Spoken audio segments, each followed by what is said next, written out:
What happens when the only person who can save you is the one nobody ever noticed?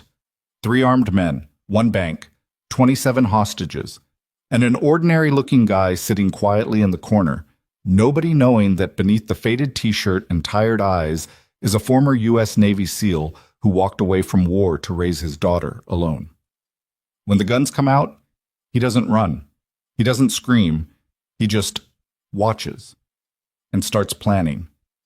If you want to know whether everyone makes it out alive, stay until the end, hit like, and drop your city in the comments. I want to see how far this story travels. The morning Mason Hale walked into First Meridian Bank on a Tuesday in October, he was thinking about chicken nuggets. Specifically, he was trying to remember whether Lily had eaten the ones he'd packed in her lunchbox, or whether she'd traded them again for somebody else's fruit roll-up, which she wasn't supposed to have because the red dye gave her headaches. He'd told her teacher, he'd written it on the form. And still, every other week, Lily came home wired and squinting, claiming she didn't know where the headache came from. 7 years old and already a better liar than half the guys Mason had served with. He pulled a number from the ticket dispenser near the door, 43, and found a seat along the far wall, the one that put his back to solid plaster and gave him a clean line of sight to the entrance, the teller windows, and the hallway leading toward the back offices. Old habit. The kind you don't unlearn. The bank was busier than he expected for a Tuesday morning. A dozen people ahead of him in the unofficial queue that formed along the velvet rope, another handful already seated in the waiting area. A young woman in scrubs scrolling her phone, an elderly man in a too-big blazer cradling a manila envelope in his lap, like it contained something irreplaceable, 2 college-aged kids whispering to each other near the loan officer's desk. Mason checked his watch.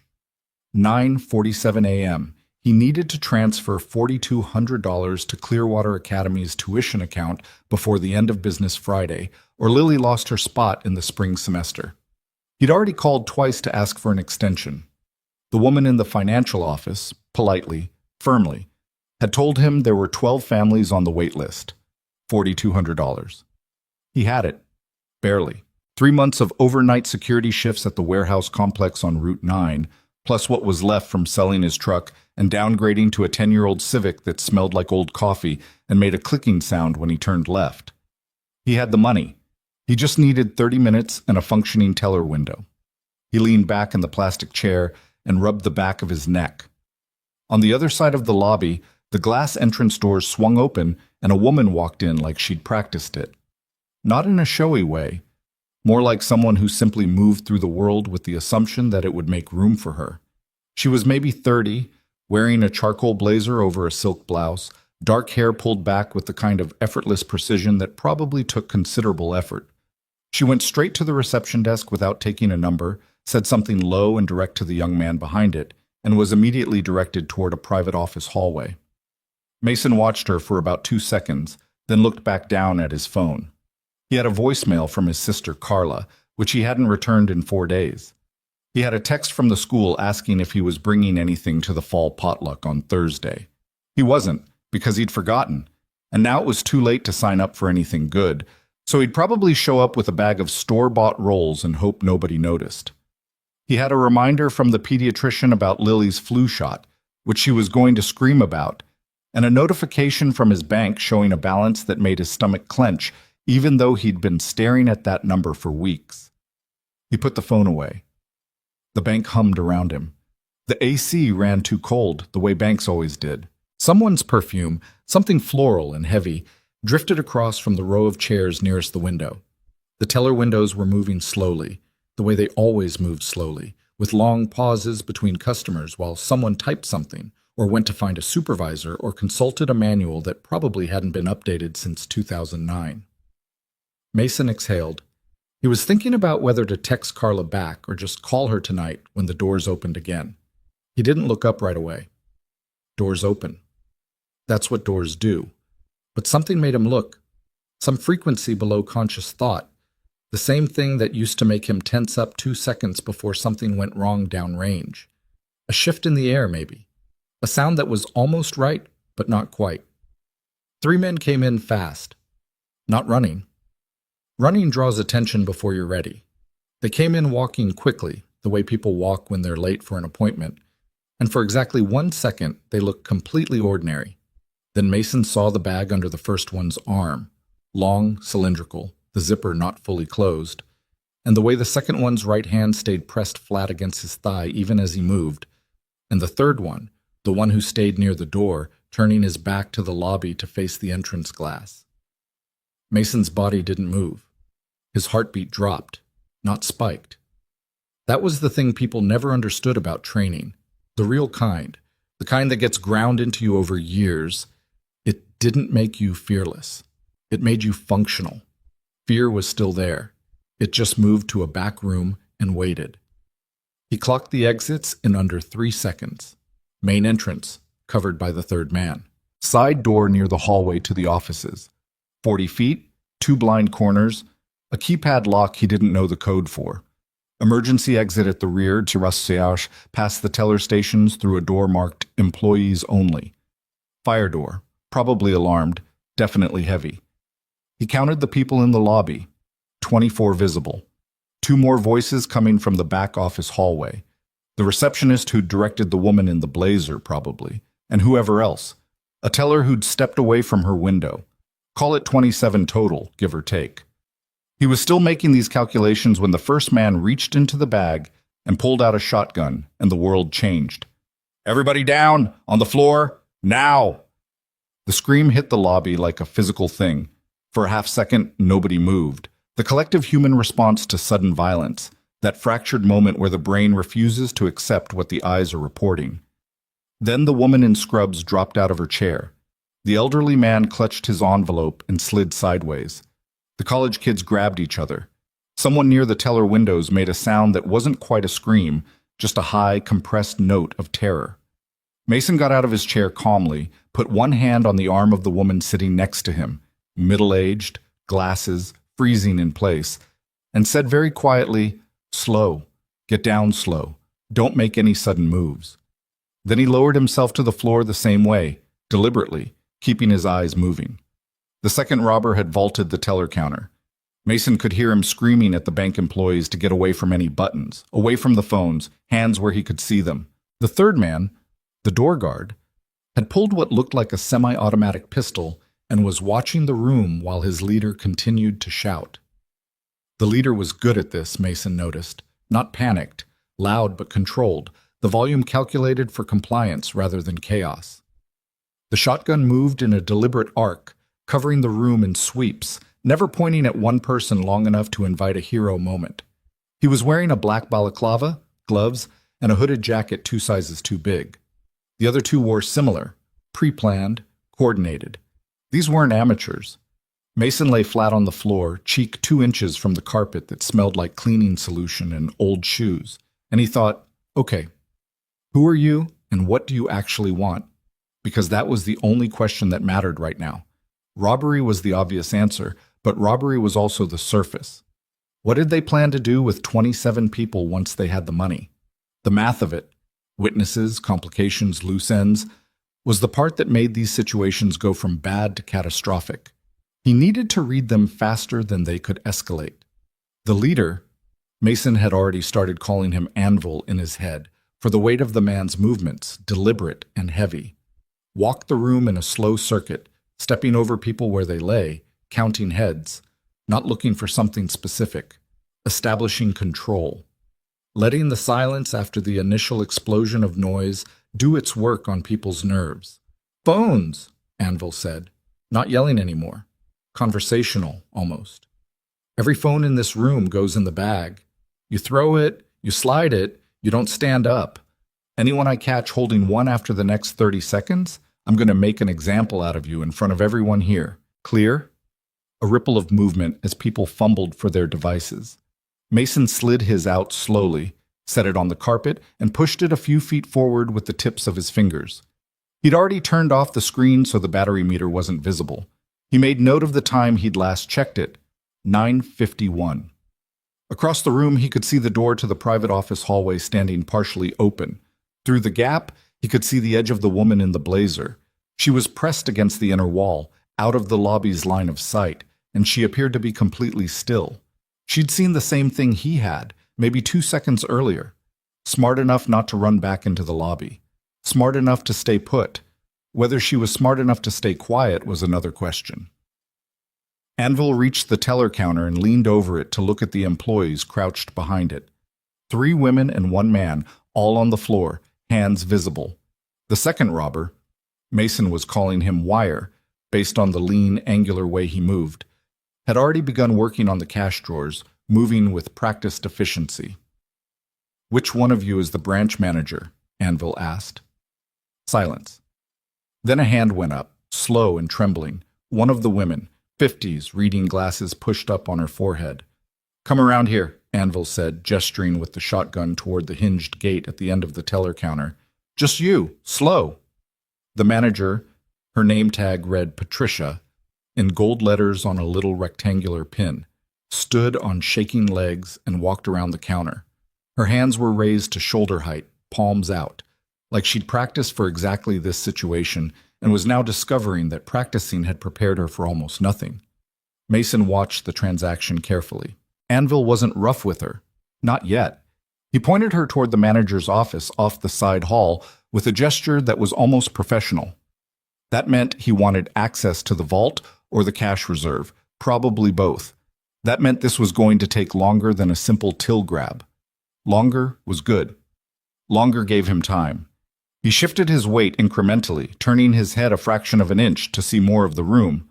The door guard, the third one, who he was calling Ghost, because the man had barely spoken and kept moving in slow drifts along the perimeter, pistol loose in his hand, was watching the hostages in the main area. Professional spacing. He didn't crowd them, but kept himself positioned where he could see everyone without anyone being able to approach him from behind. Ghost was going to be the hard one. Mason's left hand, pressed flat against the carpet, touched the leg of a plastic chair that someone had knocked sideways when they dropped. He didn't move it. He just noted it. 3 feet of hollow aluminum tubing. Not ideal, but not nothing. He spent the next several minutes being completely still and paying attention.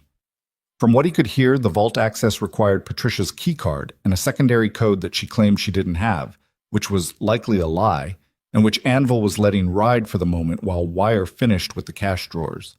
The take from the tellers was probably somewhere between 30 and 60,000, Mason guessed. Enough to matter, but not what they'd come for. The way they'd organized themselves, the level of coordination, the patience of the leader. This felt like a crew that had a bigger number in mind. Secondary vault. He'd heard that phrase mentioned once, in a quick, clipped exchange between Anvil and Wire, when they thought the room was too frightened to listen. Mason had been listening since the moment they walked through the door. He became aware, gradually, that someone near him was crying, not loudly, controlled, suppressed, the kind of crying that sounds like a person trying very hard not to cry and failing in small increments.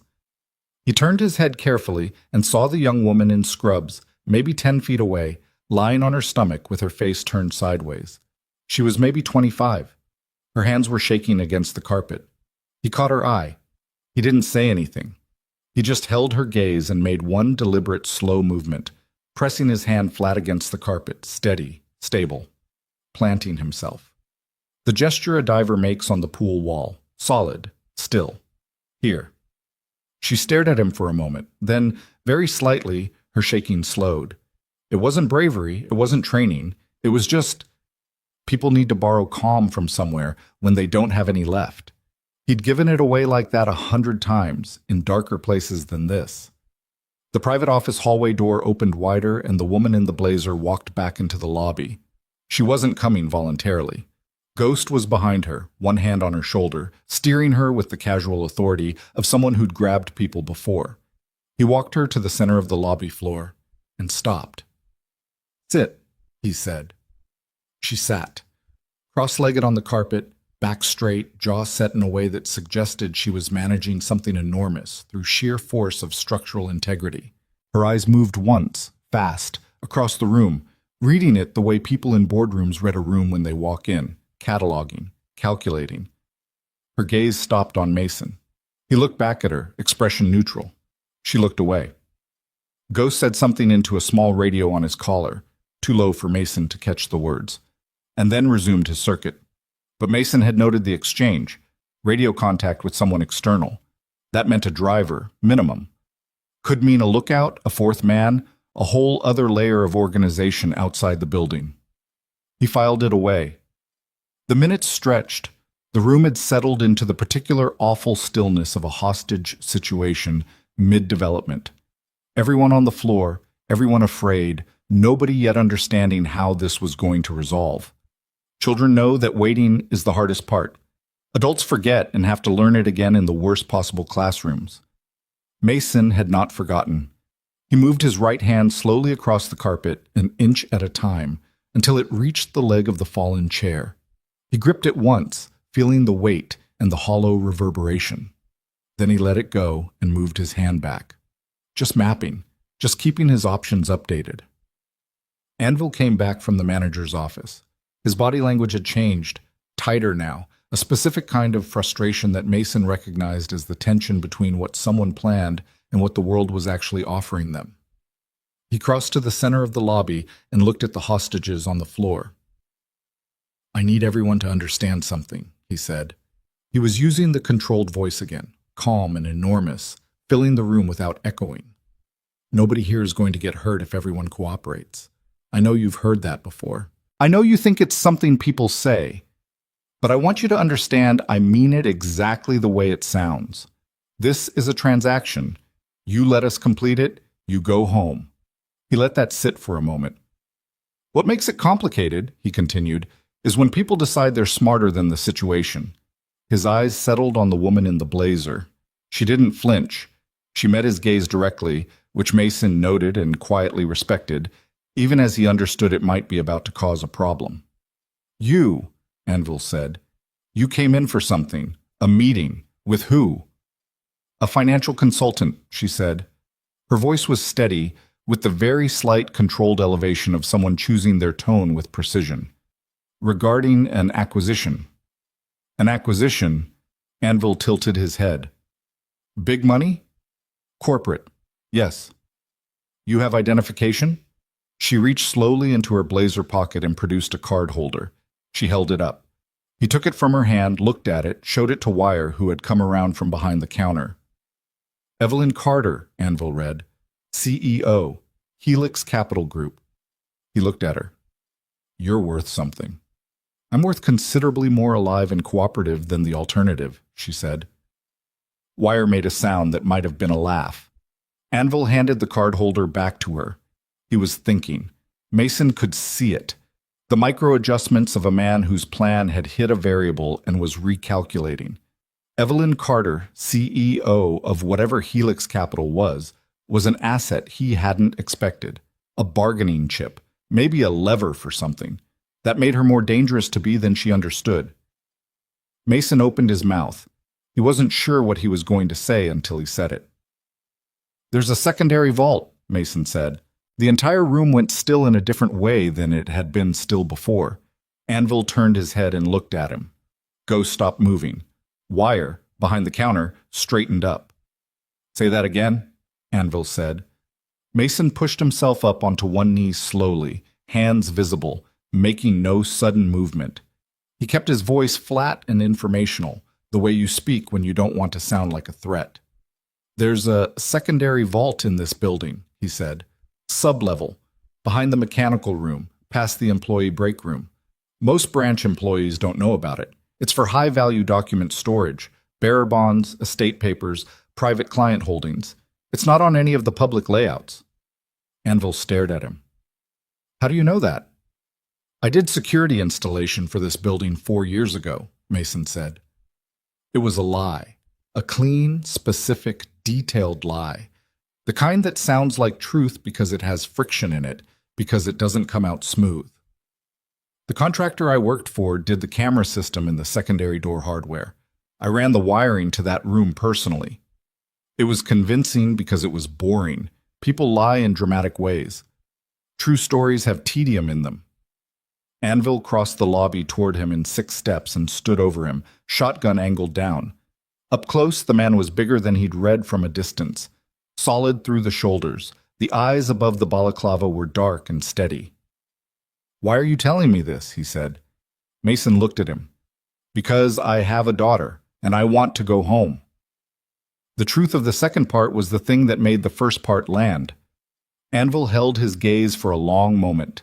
Then he looked up at Ghost and jerked his head toward the teller area, gesturing him to cover the room. He reached down and grabbed Mason by the upper arm, grip strong, practiced, and pulled him to his feet. "Show me," Anvil said. "I'll need a light," Mason said. "The sublevel has no ceiling fixtures, just utility lamps on the walls, and they don't work without a key." Anvil reached into his jacket and produced a flashlight. He handed it over without hesitation, which told Mason the man wasn't afraid of him, which was either confidence or a mistake, probably both. Wire came around the counter, and now it was two of them. Anvil with the shotgun and Wire with a handgun holstered on his hip, walking Mason toward the employee corridor while Ghost stayed in the lobby. Mason moved toward the hallway door. As he passed the spot where Evelyn sat cross-legged on the lobby floor, he looked down at her for exactly 1 second. He didn't say anything. He didn't need to. But he watched her register something in his face, a calculation, and he saw her eyes change. Not fear, not hope. Something more precise than either. She was reading him. Good, Mason thought. Pay attention. Then he pushed through the door into the employee corridor, and the lobby disappeared behind him. The hallway was narrow and fluorescent lit, the ceiling lower here, lined with filing cabinets and stacked boxes. A break room on the left, small table, coffee machine, a refrigerator covered in takeout menus held by sad little magnets. Past it, a door marked maintenance/no entry. "Through there?" Wire asked. "Through there," Mason said. He walked toward the maintenance door, working through the next 30 seconds with the same attention he used to give approach plans. 2 armed men, enclosed space, limited sightlines from the lobby, no external visibility. The emergency panel he'd noticed on the wall near the fire door, standard commercial building system, red housing, white pull handle, was 15 feet back the way they'd come. He had one play, and he needed to be in exactly the right spot to make it. "Wait," he said. "Why?" Anvil said, instantly suspicious. Mason pointed toward a panel on the wall to his left. A standard electrical conduit box, gray metal, nothing special. The secondary vault has an independent power circuit. If this box isn't isolated first, the motion detectors inside trigger an internal lockdown when the door opens. You won't be able to get in. This was entirely fabricated, but it was fabricated in the specific language of systems and protocols, which sounds authoritative even to people who know nothing about systems and protocols. Anvil hesitated, looked at the box, looked at Mason. "Open it," he said. Mason reached for the panel, using the movement, the natural blocking of his own body, the flashlight creating a visual focus point, to turn his hips toward the wall. His right shoulder was now 3 feet from the emergency alarm pull station he'd been tracking since they entered the corridor. He flipped the conduit panel open. Inside, a series of breakers, completely standard, nothing that touched any vault system. He began pointing at specific breakers with the flashlight, narrating in a low, technical-sounding monologue. "Main power here. Secondary circuit feeds through the eastern junction. You'll want to isolate the 3rd and 5th breaker in sequence because if you just kill the main, it trips the backup." Wire leaned forward to look. Anvil stepped slightly to the right to get an angle. Mason let the flashlight drift to the left. Both men's eyes followed it for 1 fraction of a second. Mason's right hand closed on the alarm pull handle and yanked it down hard. The noise was enormous, immediate and without warning. A pulsing alarm horn that seemed to come from inside the walls, from the floor, from every surface at once. Emergency lighting kicked on in the corridor, red-tinted, casting everything in shadow and arterial color. Anvil reacted instantly, swinging the shotgun up, but the hallway was narrow and Mason was already moving, not away, toward him, inside the arc of the weapon, the place where a long gun has no leverage. He drove his shoulder into Anvil's chest and hit the wall, pinning the shotgun arm, using the wall as the 3rd point of the triangle. The weapon discharged, deafening, plaster exploding, but the muzzle was pointed at the ceiling. Wire was coming around. Mason released Anvil, let the man's momentum carry him sideways, and turned to Wire in the same motion. Wire had the handgun up, but hesitated. The hallway, the alarm, the chaos, the sudden reversal of everything. and half a second of hesitation is an enormous amount of time when you're operating on the other end of the equation. Mason moved inside his arm, controlled the gun hand at the wrist with both hands, twisted the weapon up and out. The mechanics of it were simple and brutal and over in less than 2 seconds. The gun came free. He stepped back. Anvil was coming off the wall. Mason hit him once, economically, with the flat of the recovered handgun against the man's temple. Not the barrel, the flat. Hard enough to drop him without killing him, which was a distinction Mason had made consciously in the portion of a second available to him. Anvil sat down on the hallway floor and stayed there. Wire looked at Mason. At the gun? At his unconscious partner. Don't, Mason said. Wire didn't. In the lobby, beyond the closed hallway door, he could hear Ghost shouting. The alarm had changed everything in there, too. And then, underneath all of it, a sound he'd been waiting for. The percussion of boots on pavement outside, the crackle of police radio, the metallic clatter of a tactical team breaching position. He'd activated the emergency system. He'd left the conduit panel open with 3 breakers deliberately tripped, the pattern he'd arranged while he was narrating to the 2 men, which he'd specifically chosen because it corresponded to the sequence a responding officer trained in commercial building systems would recognize as a deliberate signal. He didn't know if anyone would recognize it. It was a long shot, but long shots were still shots. He secured Wire's hands with his own belt, quick, improvised, tight, and leaned him against the wall. He looked at Anvil, confirmed he was breathing, and left him where he was. Then he stood in the red emergency light of the hallway and waited for what came next. Through the door, he heard Ghost yell something unintelligible, then a crash, then silence of a different kind, the specific silence that precedes a tactical breach, when everybody on both sides holds their breath at the same time. Then the front doors of First Meridian Bank came off their hinges in a controlled explosion, and the police tactical unit came through. Mason set the recovered handgun on the floor, kicked it to the wall, and raised both hands. It took 11 minutes to secure the building. Ghost, alone in the lobby with 27 hostages and an alarm he hadn't expected, had made a calculation, the right one, as it turned out, and surrendered without firing. The tactical team found Mason in the hallway, exactly where he'd said he'd be. In 2 radio transmissions he'd managed through a wall-mounted intercom he'd located while Anvil was watching Wire flip through the cash drawers. A detail nobody had noticed. A detail he'd noticed immediately. He sat on the curb outside, a silver emergency blanket over his shoulders that he didn't need, a paper cup of bad coffee in his hand that he did need, and he watched the building get processed. Ambulances for the people with anxiety attacks, and one teller who'd hyperventilated. The manager, Patricia, sitting in the back of a paramedic unit with her hands wrapped around a bottle of water, looking at nothing. The college kids talking to each other in a rapid, adrenaline-bright exchange, already half converting it into a story they'd tell for years. The detective who interviewed him was named Reyes, 40-something, a methodical man who asked his questions in a particular order and wrote everything down in a physical notebook. He asked Mason to go through the sequence twice, then a third time from a different angle, and Mason answered everything plainly and left out the parts that didn't need to be there. The alarm, Reyes said, the breaker pattern.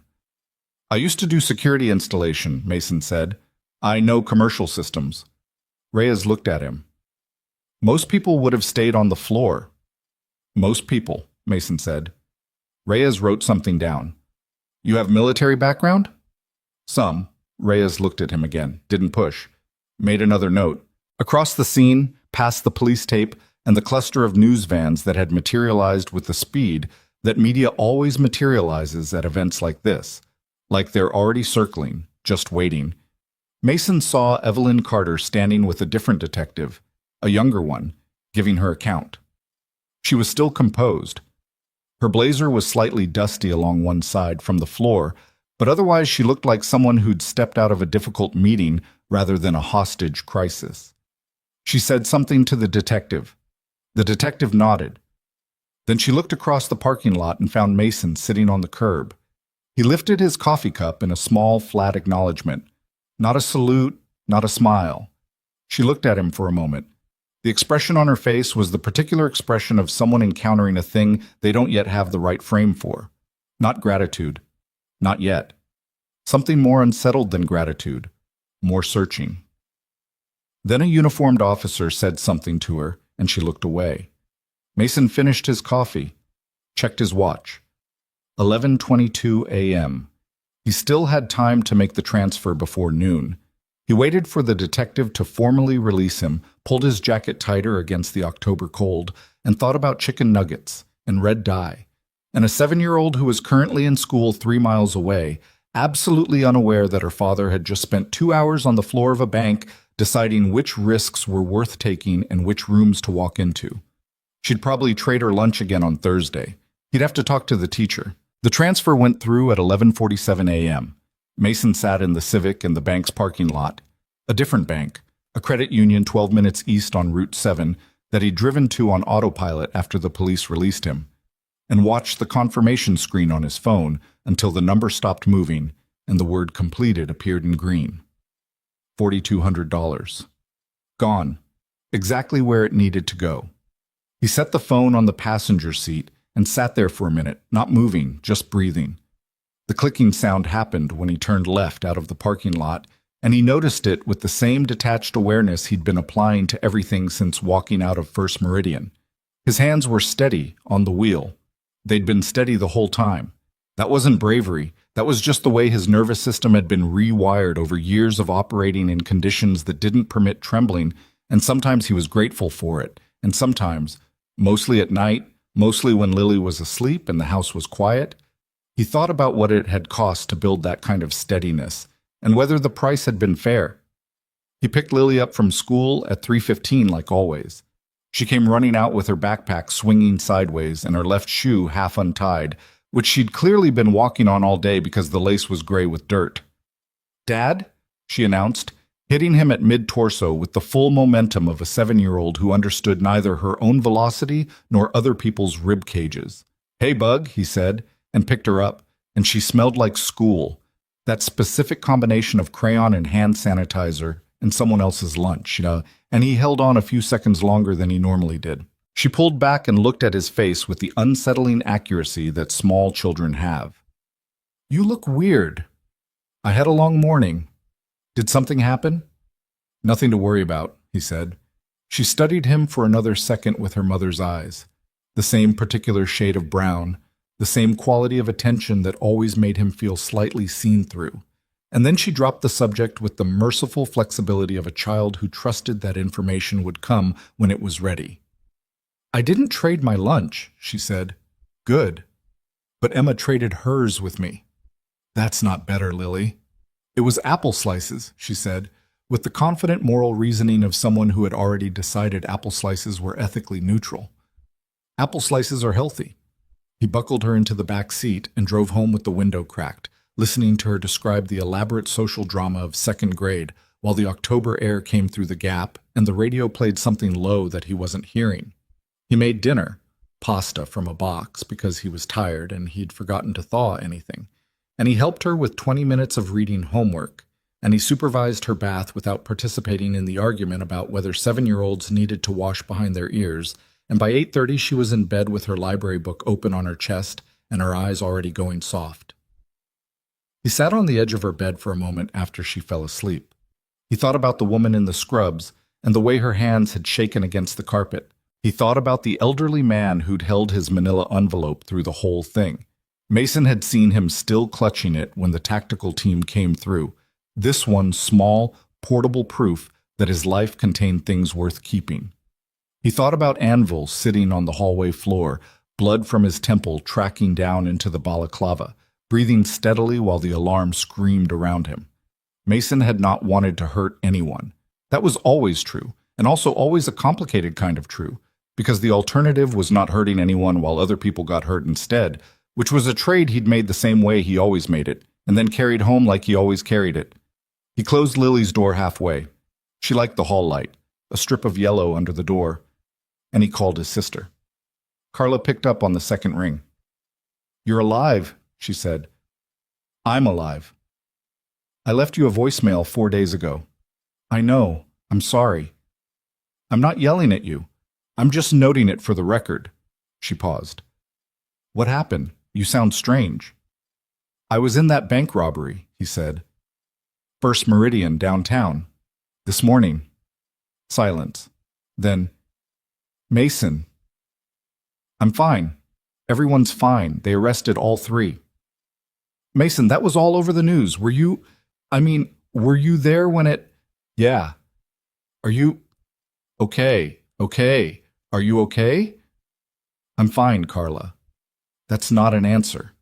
He leaned against the kitchen counter, looking at the half-finished pot of pasta on the stove. I made the transfer for Lily's school. The money went through. Another silence, this one different.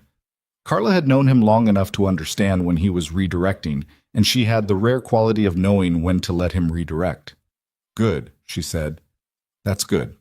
Then, do you need me to come over? No, I'm good. I just wanted to call you back. All right, she said, and then, quietly, I'm glad you called. He slept badly, which was nothing new, and was up by 5:30 with coffee and the particular quiet of a house before a child wakes up. He sat at the kitchen table with the laptop open to the local news, which had run footage of the scene outside First Meridian, the tactical vehicles, the ambulances, hostages being walked out under emergency blankets, the anchors with their grave professional expressions. One headline read, Hero Inside. Bank hostage disarms 2 armed robbers. He read it once, closed the tab, and looked at the wall for a while. His phone had 7 missed calls from numbers he didn't recognize. Reporters, he assumed, and a voicemail from Detective Reyes asking him to come into the precinct that afternoon for follow-up documentation. Not questioning, documentation. The distinction was important and also probably meaningful. What he didn't expect was the email. It came at 6:14 in the morning from an address at helixcapitalgroup.com with a subject line that read simply, Yesterday. He stared at it for a moment before opening it. Mr. Hale, I hope this finds you well.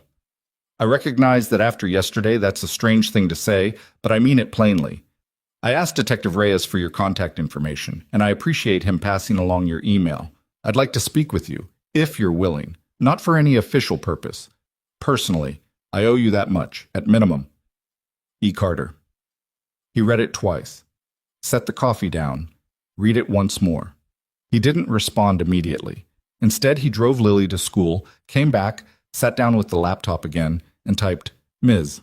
Carter? I'm not sure you owe me anything, but I don't mind talking. When works for you. He sent it before he could rethink the wording, which probably could have used rethinking. She responded in 4 minutes, which told him something about the woman. They met 2 days later at a coffee shop she'd suggested in the Westfield district. A small, independent place, not the kind with a line out the door and a menu written on slate tiles. The kind with mismatched chairs and a real espresso machine and a woman behind the counter who knew her regulars. It was a Thursday. The fall potluck had been the previous day, and Mason had shown up with store-bought rolls and been right about nobody noticing, or at least nobody mentioning it. He arrived 4 minutes early. She was already there. Evelyn Carter in person, without the context of a bank floor and a hostage crisis, was a different visual. Not smaller. She still carried herself with the kind of precision that suggested a person who had learned early that the world would try to minimize her and had decided not to cooperate with that, but more human around the edges. She was dressed plainly, dark jeans, a charcoal sweater, and her hair was down, which changed the geometry of her face in a way that made her look somewhere between her actual age and slightly older, depending on the angle. She was reading something on her phone when he came in. She put it away immediately when she saw him, which he noted. Mr. Hale, she said. Mason, he said. Please. Evelyn, she said, and extended her hand. They shook. Her grip was firm in a way that wasn't performing firmness. He got a coffee, black, nothing added, and came back to the table and sat across from her. The coffee shop noise was low, comfortable, a murmur of other conversations, and an espresso machine and rain starting against the windows outside. She looked at him for a moment in a way that made him think she was trying to reconcile 2 different images, the one she'd seen on the floor of First Meridian, quiet and still while everyone else panicked, and whatever the news coverage had added to that in the 48 hours since. The resulting expression was something he recognized, the face of a person, doing active, honest revision. I wanted to thank you, she said. You don't have to. I know I don't have to, she said. I'm doing it anyway, so let me finish. She paused, organizing something. I run a company. I make decisions under pressure as part of my professional life. I've been in rooms where things went wrong in significant ways, and I've had to manage that. She looked at her coffee cup, then back at him. I have never been in a situation where I was genuinely afraid in the way I was afraid on Tuesday. And I watched you, from the moment they came through the door, and I couldn't figure out what I was looking at. What do you mean? Most people in that situation go one of two ways. They freeze, or they make bad decisions because panic replaces thinking. You did neither. You were... She paused again, reaching for the right word and clearly not satisfied with the ones available. Methodical. In a way that shouldn't have been possible given what was happening in that room. Mason wrapped both hands around his coffee cup. I was scared, he said. I don't think you're lying, she said. I just don't think scared is a complete description. It's a complete description, he said. Fear and function aren't mutually exclusive. I've just had more practice running them at the same time. She looked at him. Military? Navy. How long? 11 years. She absorbed that. Why did you leave? It wasn't an intrusive question, the way she asked it. It was direct, which was different. She seemed like a person who asked direct questions because she thought indirect ones wasted everyone's time. My daughter needed a full-time parent, he said, and I wanted to be that. Her mother?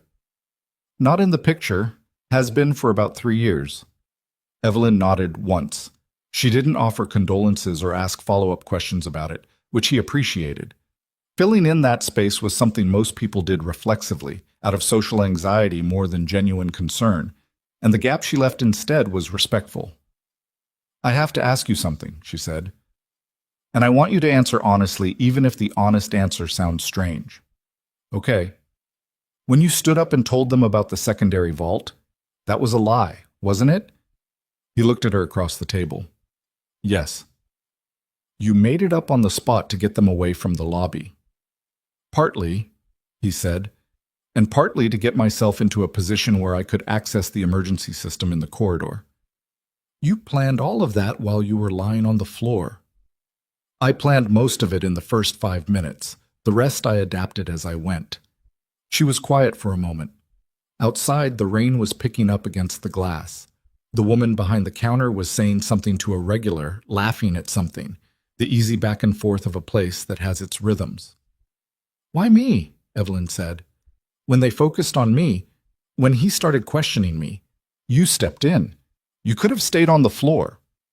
Because the plan required buying time, he said, and because he was starting to see you as an asset, a negotiating chip. Once that shift happens, the dynamic changes in ways that are harder to predict. That's the tactical answer. He met her eyes. That's the only answer I've got. She smiled at that. Small, a little dry. You're not very good at accepting gratitude, are you? I'm not very good at a lot of social things, he said. My sister tells me regularly. What things is she referring to specifically? Returning calls, potluck sign-up sheets, general communication. She laughed. It was a real laugh, not a polished one. It broke through the precision she carried in her face and revealed something underneath it that was warmer and less composed. I understand the call thing, she said. I have 3 assistants whose full-time job is returning my calls because I can't make myself do it. 3 assistants for calls? 2 for calls. 1 is mostly scheduling and the occasional fire. That's a lot of people whose job it is to be you in small ways. That's a very specific way to put it, she said.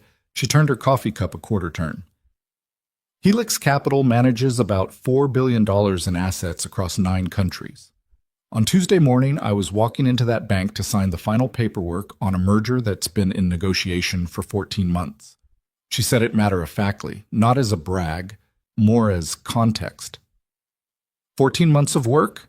And then I ended up on a bank floor counting ceiling tiles and trying not to think about what happens if someone makes the wrong decision. What were the tiles like? She blinked. Sorry? The ceiling tiles. While you were counting them. A pause. Then the edge of another laugh. Water-stained. One of them had a brown ring in the corner. I remember being annoyed by it. I don't know why. It's grounding, he said. The brain looks for specific details when it's overwhelmed, gives it something manageable to hold on to. Is that a Navy SEAL thing? It's a human thing, he said. SEALs just have more opportunities to discover it. She looked at him for a moment, a different kind of looking than before, more considered, less cataloging. Can I ask what you do now? Work-wise. Security. Overnight shifts, mostly. Warehouse complex out on Route 9. Overnight. Lily's at school during the day. I sleep when she does, more or less. More or less, she repeated, with a tone that suggested she understood what more or less meant in that context. It works, he said. For now. She picked up her coffee. I want to propose something, and I want you to not answer right away. I want you to hear the whole thing before you respond, because the instinct is going to be to say no. You don't know my instincts. I watched you for 2 hours in a bank robbery, she said. I have some idea. He leaned back in his chair and gestured with one hand. Go ahead. She set the coffee down. After the merger closes, which is happening regardless, the Tuesday delay was a setback, but not a critical one. I'm going to be in a position to redirect a portion of Helix's philanthropic allocation. I've been thinking for some time about crisis preparedness, not the corporate version, the policy version. The actual version, training programs, response frameworks, civilian preparedness at the organizational level. The kind of thing that doesn't exist in any systematic way right now because nobody builds it until after something goes wrong. He was listening without his face moving much, which she seemed to clock and continue through anyway. What I saw you do on Tuesday, she said, wasn't just skill. It was a specific kind of thinking, situational, adaptive, calm under extreme pressure, that I've spent years trying to find in people I hire for crisis management roles and almost never actually find. Because there's a significant difference between someone who can manage a crisis on paper and someone who's actually been in one and made decisions that mattered. I'm not a consultant, Mason said. I'm not asking you to consult, she said. I don't know exactly what I'm asking yet. That's why I said hear the whole thing, because the whole thing is still being developed. She looked at him steadily. I'm asking if you'd be willing to have more conversations about it. That's all, more conversations. He looked at her for a long moment. He thought about Route 9, the overnight shifts, the hum of the fluorescent lights in the warehouse, the security rounds he did at 2 and 4 and 6 in the morning through rows of stacked pallets, his footsteps the loudest thing in the building. He thought about the confirmation screen on his phone. Completed. $4,200, and the knowledge that he'd be doing it again in 90 days, scraping the same edges of the same margins, and the warehouse contract wasn't guaranteed past March. I'll think about it, he said. That's all I'm asking. He nodded once. They finished their coffee. Outside, the rain had settled into a steady rhythm against the glass, and the woman behind the counter had started a new conversation with a different regular, the espresso machine punctuating the spaces between sentences.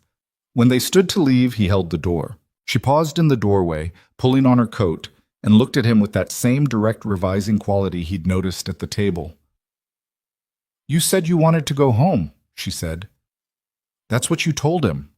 The reason you gave. Yeah. Was that the real reason? He thought about the woman in the scrubs whose hands had shaken, the elderly man with his envelope, the college kids, Patricia the branch manager with her name tag and her terror, 27 people he'd never met before Tuesday morning and would likely never see again. It was part of it, he said. She held his gaze for a moment longer, then she nodded, a small, precise acknowledgement, like she'd confirmed something she'd already suspected, and walked out into the rain. He stood in the doorway for a moment watching her go, her coat dark against the gray of the wet street, before he turned up his collar and followed her out. In the 2 weeks that followed, Mason did what he always did, worked his shifts, picked up Lily, made the rounds of her homework and her school events, and her small, specific dramas about which friend had said what to whom on which day and whether it was fair. He fixed the clicking sound in the Civic, a loose heat shield, $40 job, and called Carla back twice and even returned one of the reporter calls, which lasted 90 seconds before he said he wasn't interested in interviews and hung up politely. The story faded from the local news in the way that stories do when nobody prominent was hurt and the perpetrators were cleanly arrested. 3 men, 2 with prior records, 1 first offense, were in county lockup pending arraignment. Detective Reyes sent him a follow-up email confirming that his account matched the physical evidence and thanking him for his cooperation. It was professional and brief, and he appreciated both qualities. He and Evelyn exchanged 3 emails in that period. Not arranged meetings, just messages that emerged from the shape of the first conversation. She sent him a link to a report on civilian emergency preparedness with a note that read, "This is what currently passes for the state of the art. You'll see why I'm not impressed."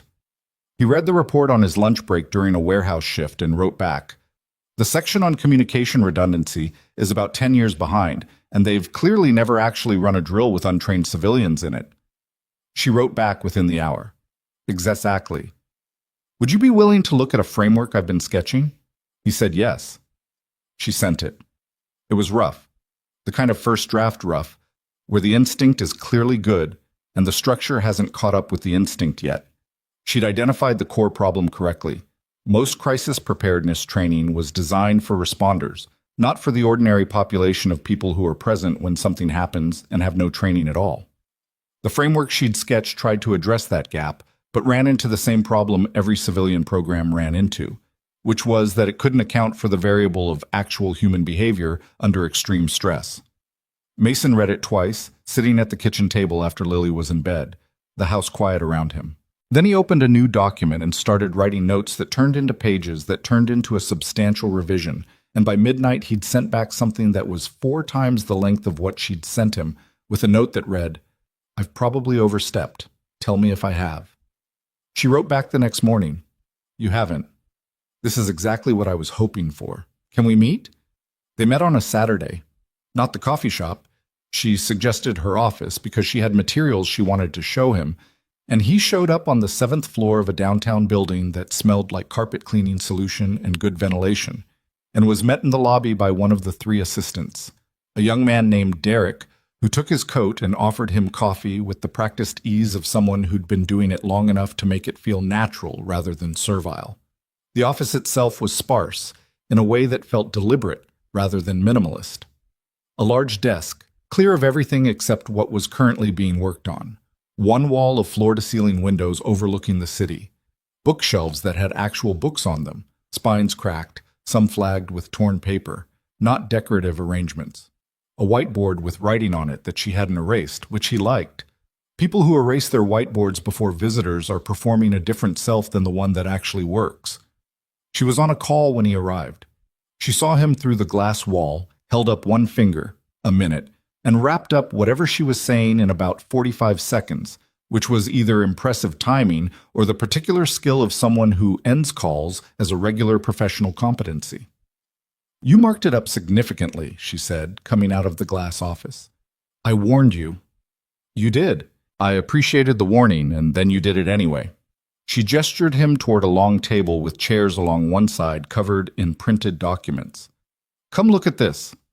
What followed was 3 hours that Mason would later have difficulty summarizing concisely to anyone who asked, because the shape of it didn't fit the expected shape of a business meeting or a planning session. It was more like 2 people unpacking the same problem from opposite sides of a wall and finding that the holes they'd each made were almost aligned.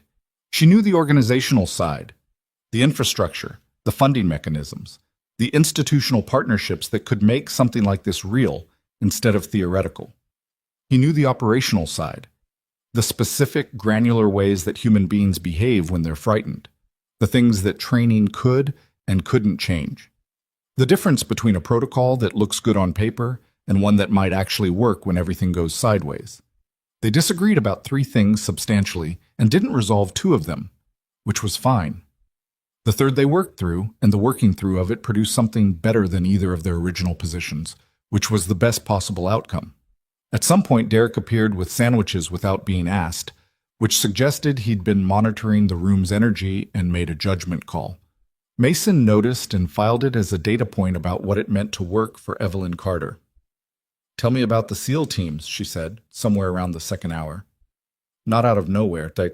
They'd been discussing high-pressure decision-making and the way it's taught versus the way it actually develops. What specifically? How much of it transfers to civilian contexts. He thought about it for a moment.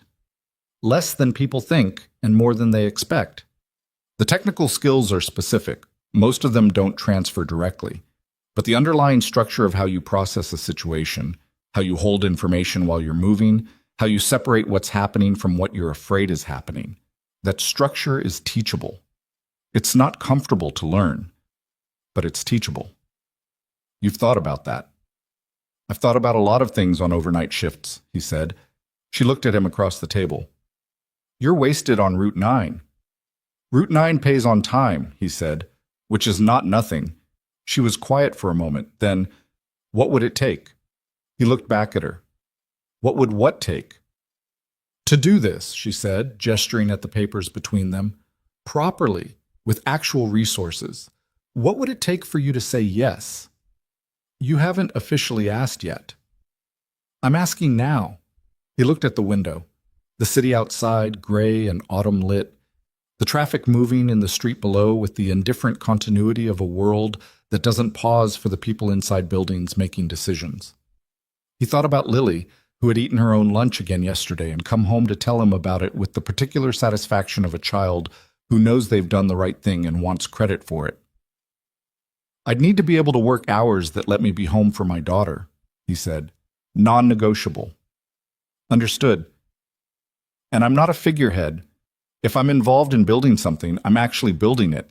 I'm not a story you put on a brochure. I don't need a story, she said. I need someone who knows what they're doing. He looked at her. She looked back.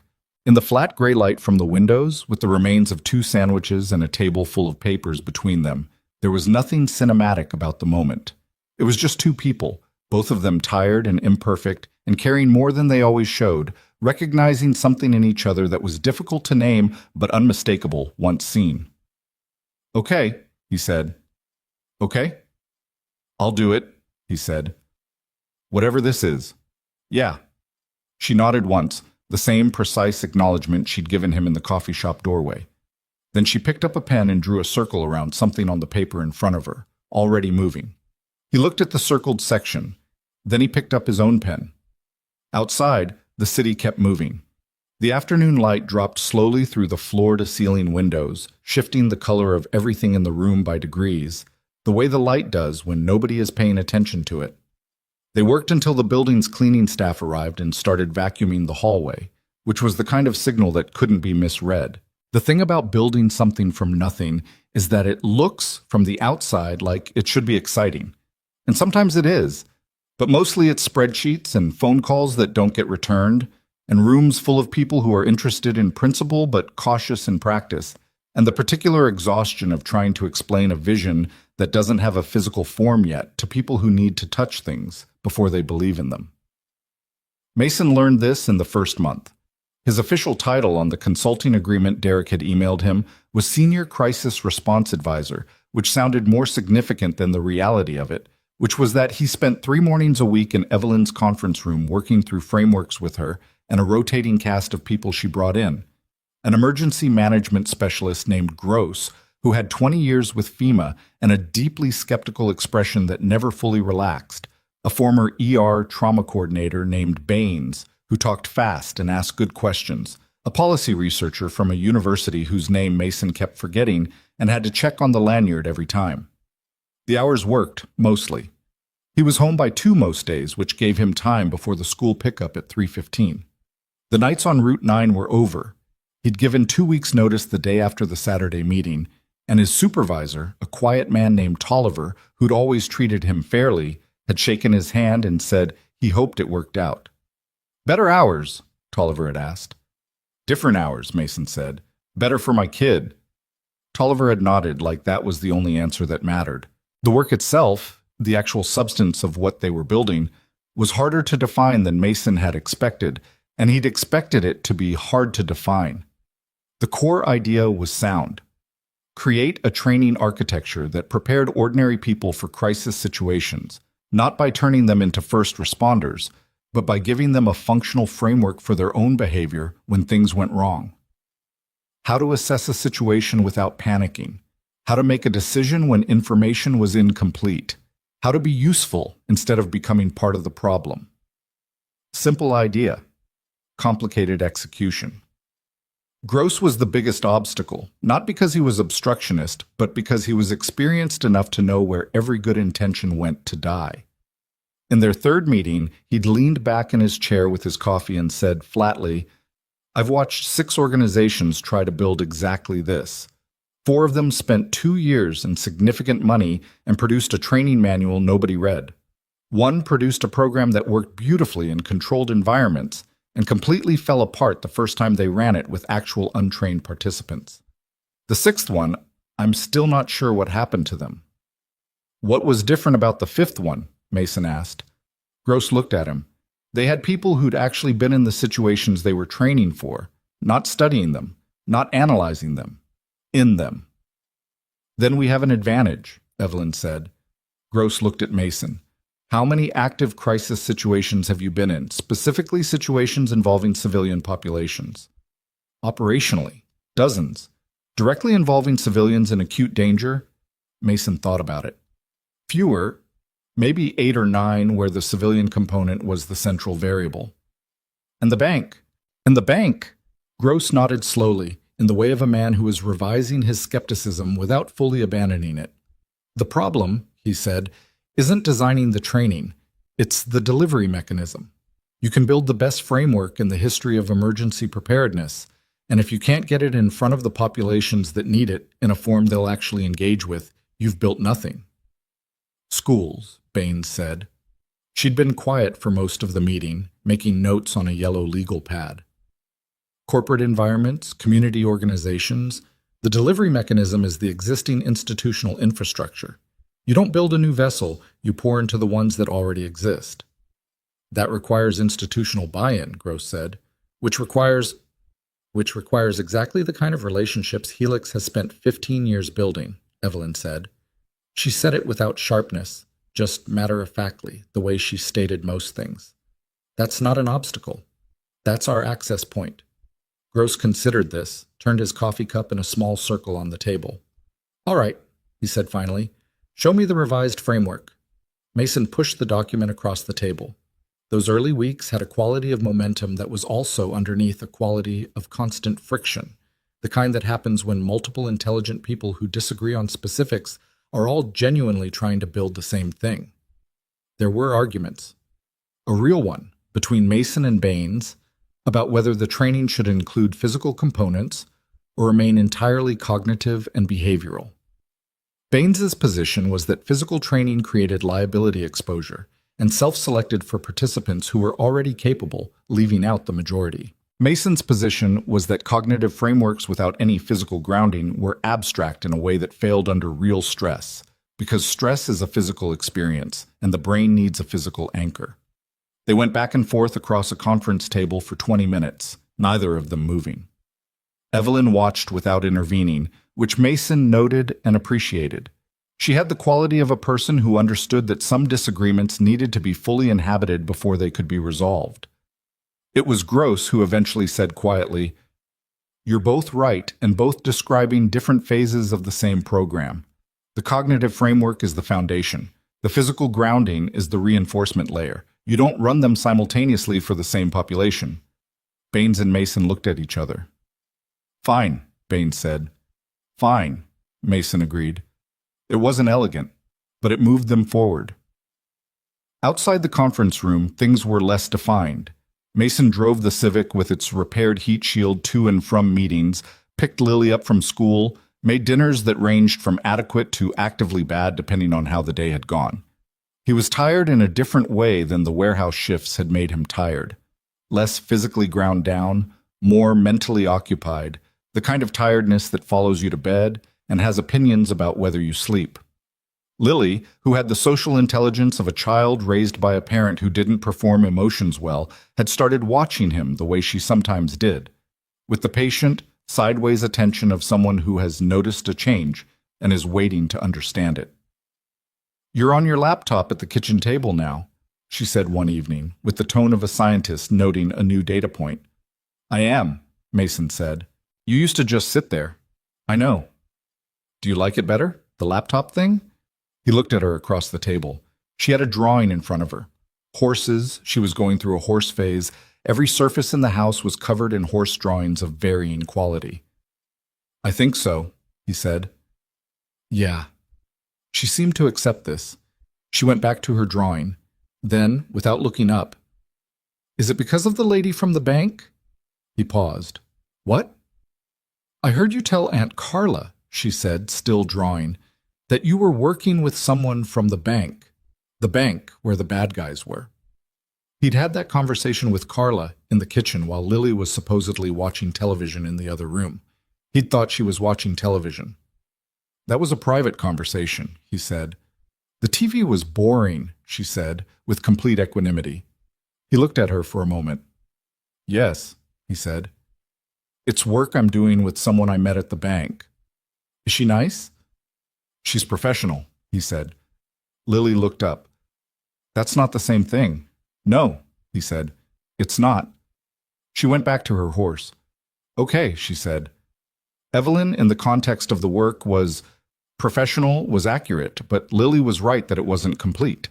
She was direct in a way that occasionally startled him because he wasn't used to it outside of operational contexts, where directness was the baseline. She asked specific questions and expected specific answers. She didn't hedge her own opinions. She also, Mason was learning, had a register that she operated in with people she trusted that was warmer and less architectural than her professional mode.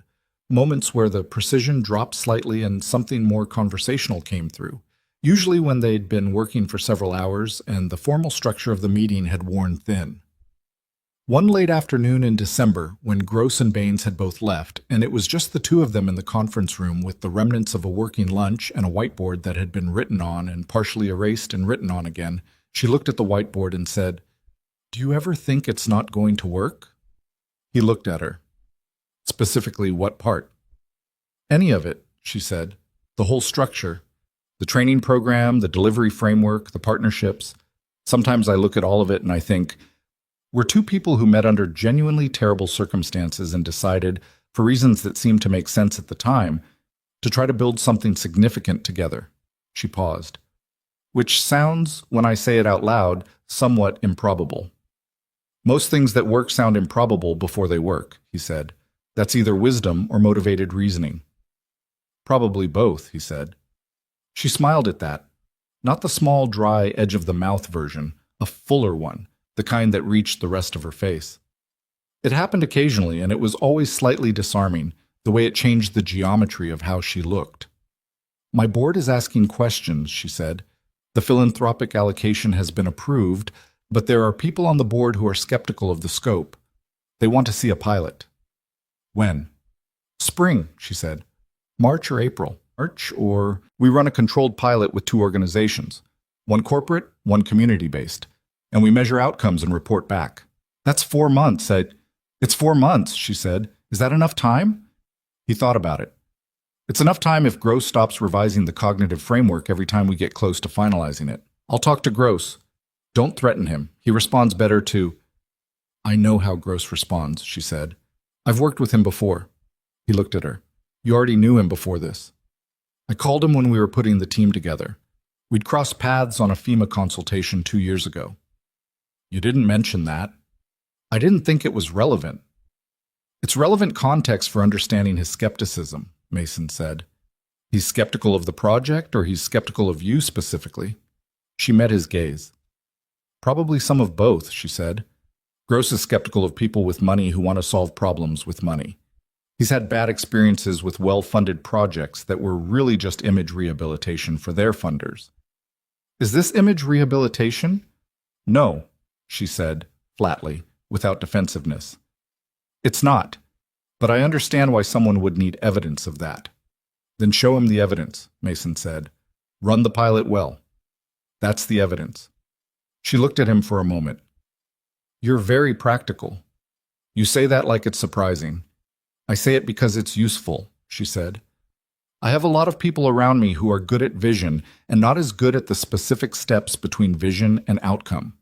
You go directly to the steps. Steps are what actually happen, he said. Vision is what you tell people so they understand why the steps matter. She held his gaze for a second longer than the conversation required. Then she looked back at the whiteboard. The pilot organizations, she said. I have candidates. I want your input on selection. Send me the list. I'll send it tonight. He nodded, started gathering the papers from his side of the table. Outside the conference room windows, the December afternoon had gone dark early the way December afternoons do. The city lights coming on in the glass towers across the street, the sky above them the particular dense gray of a winter evening in a northern city. Mason, she said. He looked up. Thank you, she said, for the work, for taking it seriously. You don't have to. Shh. I know, she said. I'm doing it anyway. He recognized the echo of the coffee shop conversation. From the way the corner of her mouth moved, she recognized it too. The pilot organizations were selected in January, a mid-sized insurance company with 1,100 employees at their regional headquarters, and a community center on the east side that ran programs for 4 distinct neighborhood populations, including a significant elderly demographic and a youth program. The contrast was deliberate and Gross's idea, which Mason had immediately agreed with.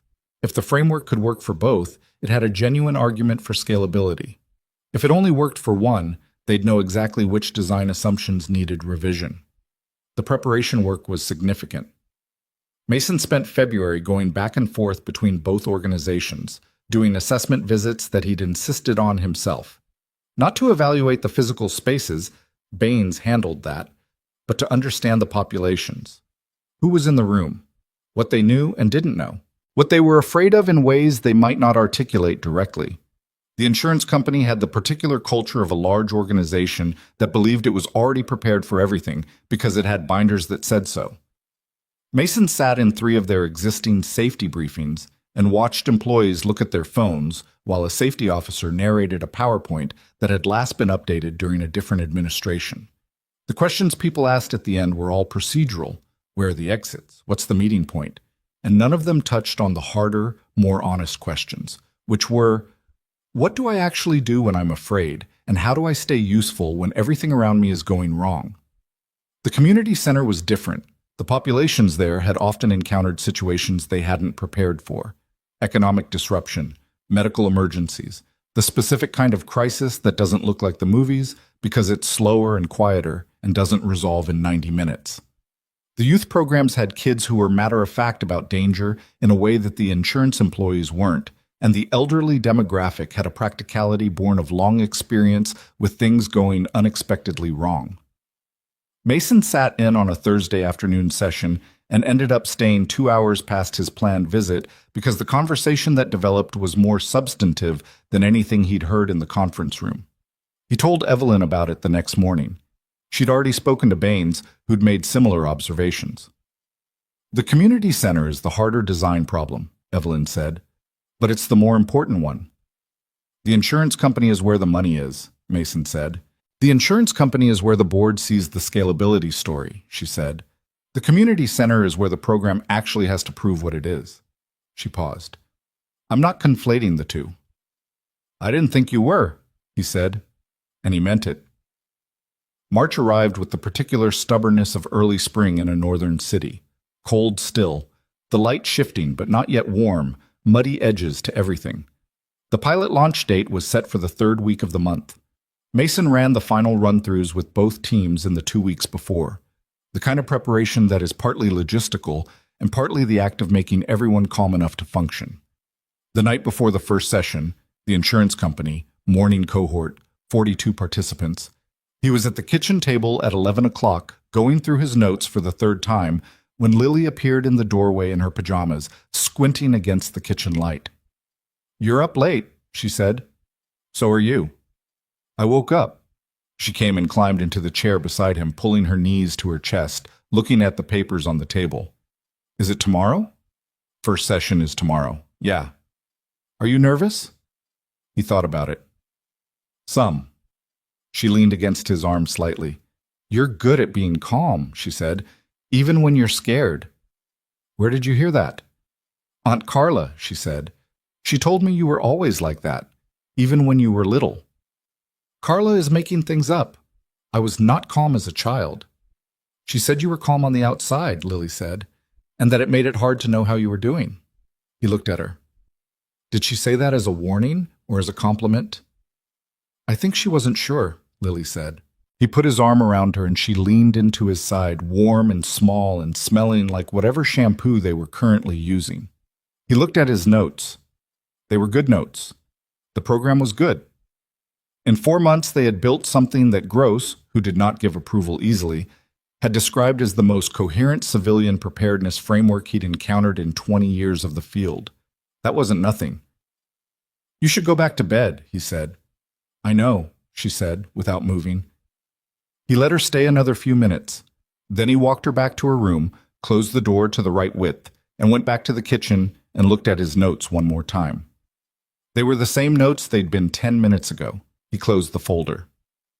The insurance company session ran for 6 hours across a morning and afternoon, with a break for lunch.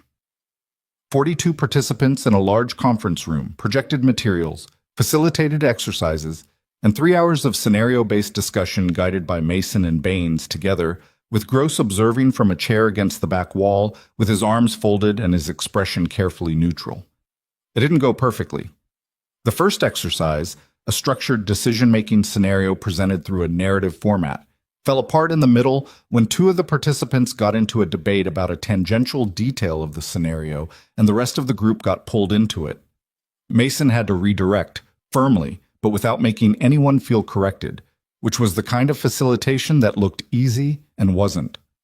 After the session, Gross found him in the hallway. The redirection on the first exercise, he said. How did you read the room? The 2 people arguing were both trying to be right in front of their colleagues, Mason said, not actually disagreeing about the content. I gave them both a partial validation and moved the scenario forward to a point where their disagreement became irrelevant. Gross looked at him for a moment. You've run groups before. Not formally, Mason said, but I've managed people in situations where getting them to function together was the difference between a good outcome and a bad one. Gross nodded slowly. The afternoon session was better, he said. Significantly better. The group had recalibrated. That was the design, Mason said. The morning session is supposed to be uncomfortable. Gross looked at him, then something shifted slightly in his expression. Not a smile. Gross wasn't really a smiler, but an adjustment that conveyed something in the neighborhood of respect. All right, he said. Let's see how the community center goes. The community center session was 3 days later, and it was different in every way that mattered. The space was smaller. The group was more varied. A Thursday evening slot with 31 participants ranging from a 16-year-old who came with his grandmother to a retired school teacher who had opinions about everything and wasn't shy about sharing them. The dynamic was louder, more personal, and about 40% less deferential to the structure Mason was trying to maintain. It was also, by the end, the better session. The moment he recognized this was during the third scenario exercise, when the retired school teacher, whose name was Dottie, who had been pushing back on every prompt since the opening, stopped mid-comment, looked at the scenario on the projected screen and said, "That's exactly what happened when the power went out in the Millbrook Senior Center 3 winters ago. The reason people panicked is because they didn't have any framework for deciding what was their problem to solve versus what they had to wait for." The room went quiet in a listening way. "What did you do?" Mason asked. "I told everyone to find one other person," Dottie said. "Just one. And make sure that person was okay. Don't worry about the whole room, just one person, and then that person does the same thing." She paused. 32 people in a dark room, and inside of 10 minutes, we'd accounted for everyone and found the 2 people who needed medical attention. Mason looked at her. "That's a real protocol," he said. "You invented a real protocol under pressure." Dottie looked mildly unsettled by the validation. "I was just trying to stop the screaming." "That's what protocols are," Mason said. "Ways to stop the screaming." He looked at the rest of the room. What she did? That instinct to break an overwhelming problem into a single manageable action. That's the foundation of everything we're talking about tonight. And she didn't learn it from a manual. She learned it from being in the room. He saw Evelyn, sitting in the back row as an observer, write something in her notebook. He didn't know exactly what she wrote, but she underlined it. In the debrief the following week, The four of them, Mason, Evelyn, Gross, and Baines, went through the data from both sessions, pre- and post-assessments. Participant feedback, facilitator observations.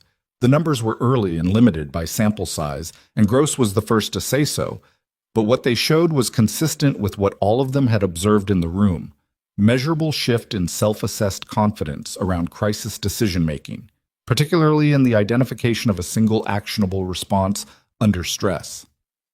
The community center data is stronger, Baines said. The design fit the population better, Gross said. The corporate version needs refinement. I agree, Mason said. The morning exercise needs a different entry point for groups with high social accountability between participants. They're too worried about looking capable to admit they don't know what to do. So you design around the ego problem, Evelyn said. You design around the fact that social context affects decision-making under stress, Mason said. The ego isn't the problem. It's a variable you account for. Evelyn looked at him. That's a useful reframe. It changes what the exercise looks like at the front end, he said, which changes how the group enters the harder material in the afternoon. They kept going. The meeting ran 2.5 hours and ended with a document that was substantially revised from what they'd brought into the room, and better for it. Gross stayed until the end, which he hadn't always done in earlier meetings. Walking out to the parking lot afterward, Gross and Baines had left. It was just Mason and Evelyn under the building's exterior lights in the cold March evening. She said, "The board presentation is in 6 weeks." "I know." "We'll have the full pilot data by then." "We will." She was quiet for a moment, pulling her coat tighter. The parking lot was mostly empty at this hour, a few other cars from people still in the building, the city noise muffled by distance and cold air. "The community center session," she said, when Dottie spoke, "and you told her it was a real protocol." She paused. "That was the moment the room changed. I watched it happen." "She earned it," Mason said. "I just named it." "You gave her language for something she already knew," Evelyn said.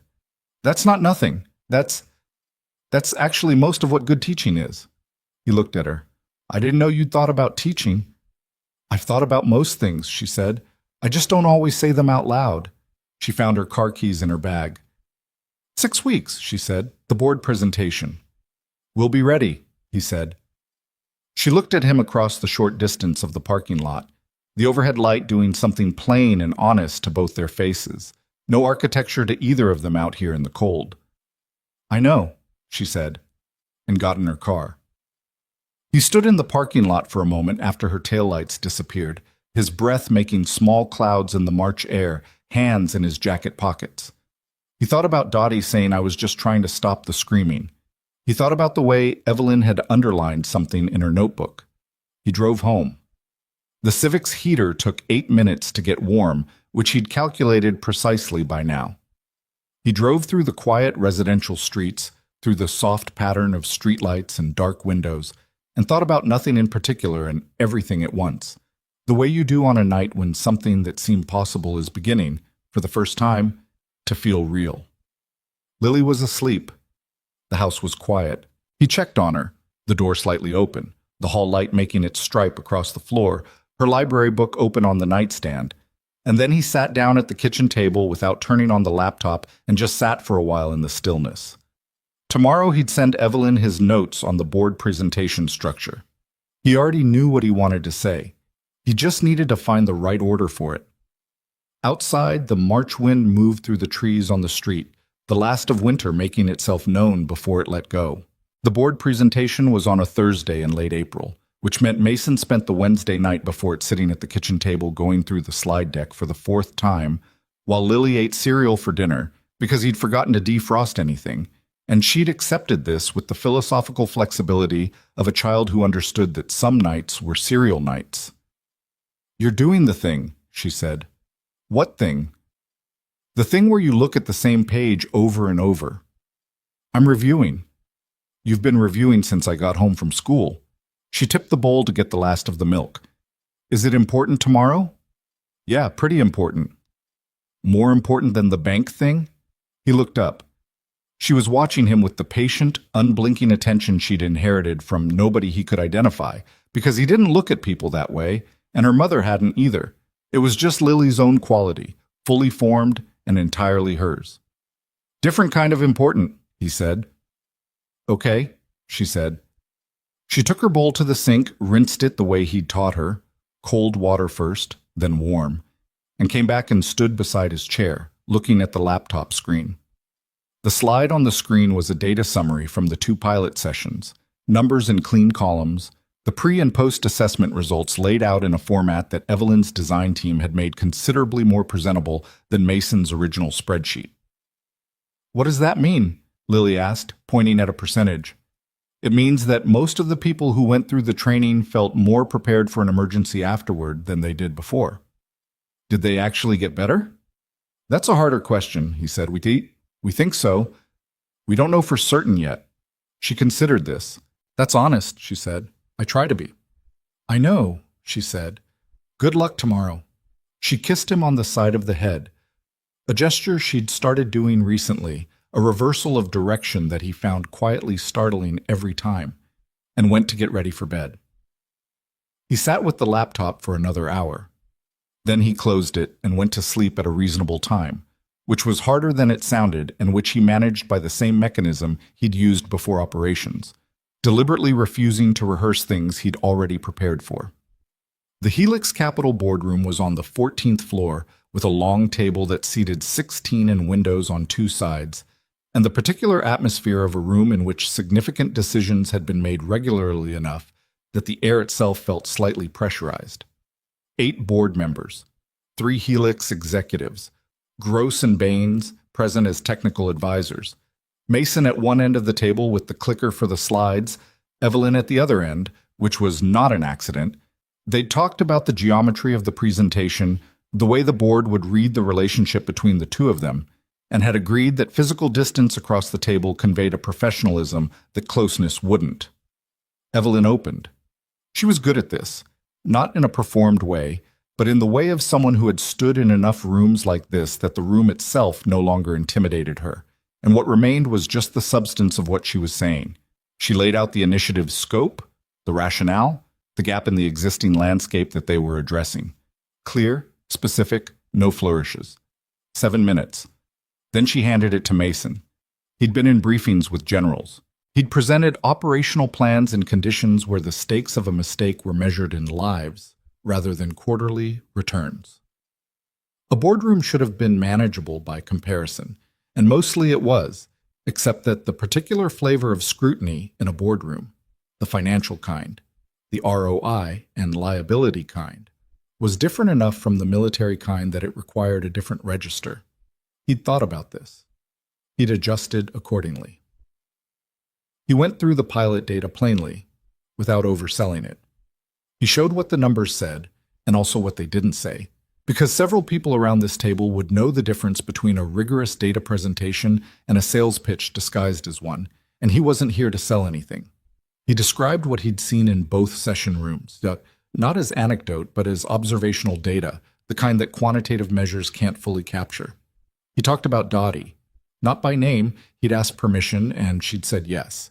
But he'd decided against it anyway, because the point wasn't her specifically. The point was the pattern she represented.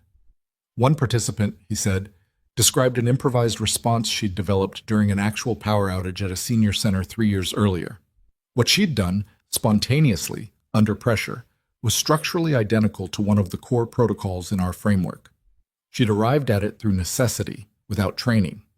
What our program does is give people access to that kind of thinking before the necessity arrives. The room was quiet in a listening way.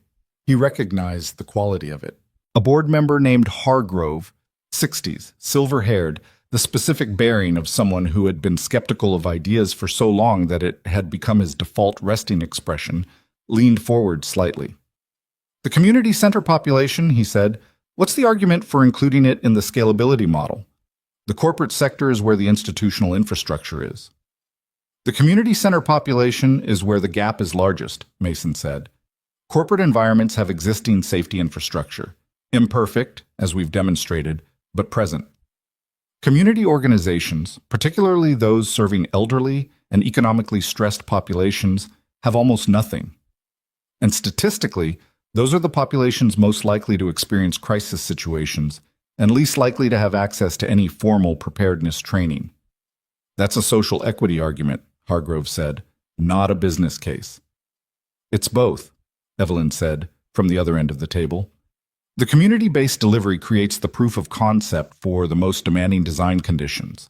If the framework functions for a 31-person group spanning 60 years of age range and 4 distinct cultural backgrounds, the corporate application is the easier problem, not the harder one. Hargrove looked at her, then at Mason. Who runs this? Operationally, long-term. You're describing something that needs permanent infrastructure. We're describing the design phase of permanent infrastructure, Mason said, which is what this funding would support. The long-term operational model is built into the framework. Train-the-trainer components, institutional licensing, a certification structure that allows organizations to deploy the program independently once they've been properly credentialed. Timeline to self-sufficiency? 3 years to operational independence for the first cohort of certified organizations, Baines said, from her seat along the wall. Conservative estimate. Hargrove wrote something. Other board members were writing. Mason read the room the way he read rooms, not looking for approval, which you could confuse yourself chasing, but looking for the quality of engagement, people leaning slightly forward, pens moving, the absence of phone checking. It was going well. He didn't let that change how he was presenting. The questions ran for 40 minutes. Some of them were sharp. A board member named Tsui pushed hard on the assessment methodology and whether the pre-post survey design could actually measure behavioral change versus self-reported confidence, which was a genuinely good question that Mason answered honestly. It measured self-reported confidence, which was the appropriate first-stage measure, and behavioral validation would require longitudinal follow-up study, which was part of the Year 2 design. Tsui nodded, wrote something. When the questions finished, Evelyn thanked the board and the two of them left the room with Gross and Baines while the board deliberated. They waited in a smaller room down the hall, a sitting area with a couch and 2 chairs and a coffee setup that Mason went directly to because he needed something to do with his hands. Gross poured his own coffee and sat in one of the chairs. Baines checked her phone. Evelyn stood at the window, not looking at anything in particular. The city below, the afternoon light hitting the glass towers across the street, the usual indifferent business of the world continuing at street level. Tsui's question was fair, Mason said. Tsui's always fair, Evelyn said, without turning from the window. He's the one I was most prepared for. Hargrove. Hargrove will vote yes if Tsui does, she said. He respects Tsui's judgment on data questions, and Tsui seemed satisfied. You've read them all. I've worked with them for 6 years, she said. I know how they think. He drank his coffee. Gross made a remark about the assessment methodology question being predictable, and he and Baines had a brief technical exchange about it. The room had the particular suspended quality of a waiting period when everyone knows the outcome is out of their hands and is managing that in their own way. Evelyn turned from the window. She looked at Mason. You were good in there, she said. The material was good, he said. The material was good, and you were good, she said. They're not mutually exclusive. He looked at her. She looked back. Gross appeared to find something interesting in his coffee. Derek appeared in the doorway 22 minutes after they'd left the boardroom. They're ready, he said. The vote was 6-2 in favor of full funding. The 2 opposed were a board member named Weston, whose objection was timeline-based rather than substantive, and a woman named Park who had raised concerns about liability exposure in the community-facing sessions that Baines had already answered, but which Park hadn't fully accepted. Hargrove voted yes. Tsui voted yes. The funding amount was slightly below what Evelyn had requested and slightly above what Mason had privately expected, which put it in a range that was workable. Evelyn accepted the board's decision with the same precision she accepted everything. A nod, a brief acknowledgement, the specific professionalism of someone who is genuinely pleased but understands that the room is not the place for that to fully show. She thanked the board. She outlined the next steps. She moved them efficiently toward adjournment. In the elevator going down, just the 2 of them, Gross and Baines having stopped to talk to someone in the hallway, she exhaled. It was a small sound, barely audible, but it was real. The sound of someone who had been holding something together for several hours, letting a portion of it go. 6-2, Mason said. 6-2, she said. Park will come around, he said, once the liability framework is documented properly. I know. She looked at the elevator doors. Weston's timeline objection is actually about something else. He thinks I move too fast. Do you? She considered this with the seriousness she gave most questions. Sometimes, she said. Not on this. The elevator opened. They walked through the lobby and out onto the street into the late April afternoon, which had finally, after the long resistance of the season, begun to feel like spring. The air was warmer, and there were people on the sidewalk with their jackets open, and the trees along the street had a thin new green to them, the particular tentative green of early leaves that haven't committed yet. They stood on the sidewalk for a moment. Mason had to pick up Lily in an hour and a half. What happens now? He said. Now we build it, she said. For real. He nodded. She looked at him. Something in her expression had shifted, not dramatically, but in the way that a small adjustment in angle changes what you can see of a face. The boardroom version of her was gone, replaced by the version he'd come to recognize across conference tables, and in parking lots, and in a coffee shop on a rainy October morning. The version that was more honest about the weight of things. I want to ask you something, she said, and I want you to answer it the same way you answered the board, without managing the response. Okay? Are you all right? With all of this, the pace of it, the scope, the way it's changed your... She paused, choosing her words. Your day-to-day. He thought about it, which was itself an answer to her question, in a way. That he had to think about it rather than deflecting it immediately. I'm better than I was, he said. The warehouse shifts were... I don't regret them. They were what Lily needed at the time, but this is... He stopped, recalibrated. This is work I care about, which turns out to make a significant difference. Does Lily know that? Lily knows everything, he said. She's 7 going on 40. Evelyn smiled at that. I'd like to meet her sometime, she said. It came out plainly, without construction, the way statements do when they're true, and the person saying them hasn't prepared a version of it for public consumption. He looked at her. She'd have opinions about you. I imagine she has opinions about most things. She does, he said. She gets it from her father. Her father has opinions, Evelyn said. He just delivers them in a way that makes them sound like neutral observations. That's a diplomatic way to put it. I'm occasionally diplomatic, she said. They stood on the sidewalk for another moment, the city moving around them, taxis and pedestrians, and a bike messenger cutting through with practiced indifference. The April light was doing something warm to the buildings across the street, turning the windows amber. I have to get Lily, he said. I know, go. She looked down the street for a moment, then back at him. Mason, today mattered. What we built matters. I want you to know I understand that it wasn't just mine. He held her gaze for a second. I know you know that, he said. That's why I'm here. He walked to the parking garage.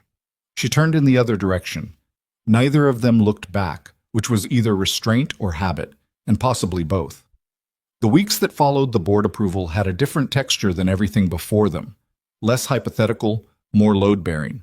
Real money meant real decisions, and real decisions meant real disagreements. And there was a period in May where Mason and Evelyn had 3 consecutive meetings that each ended with at least one unresolved tension between them. The first was about hiring. Evelyn wanted to move quickly, bring on a full operations team within 60 days. Mason thought 60 days was too fast, not because the people didn't exist, but because hiring fast in a field where cultural fit was as important as technical skill was how you built a team that looked right on paper and didn't function in the room. They went back and forth about it twice and landed, unhappily, on 90 days, which satisfied neither of them fully and was probably correct. The second was about the physical space.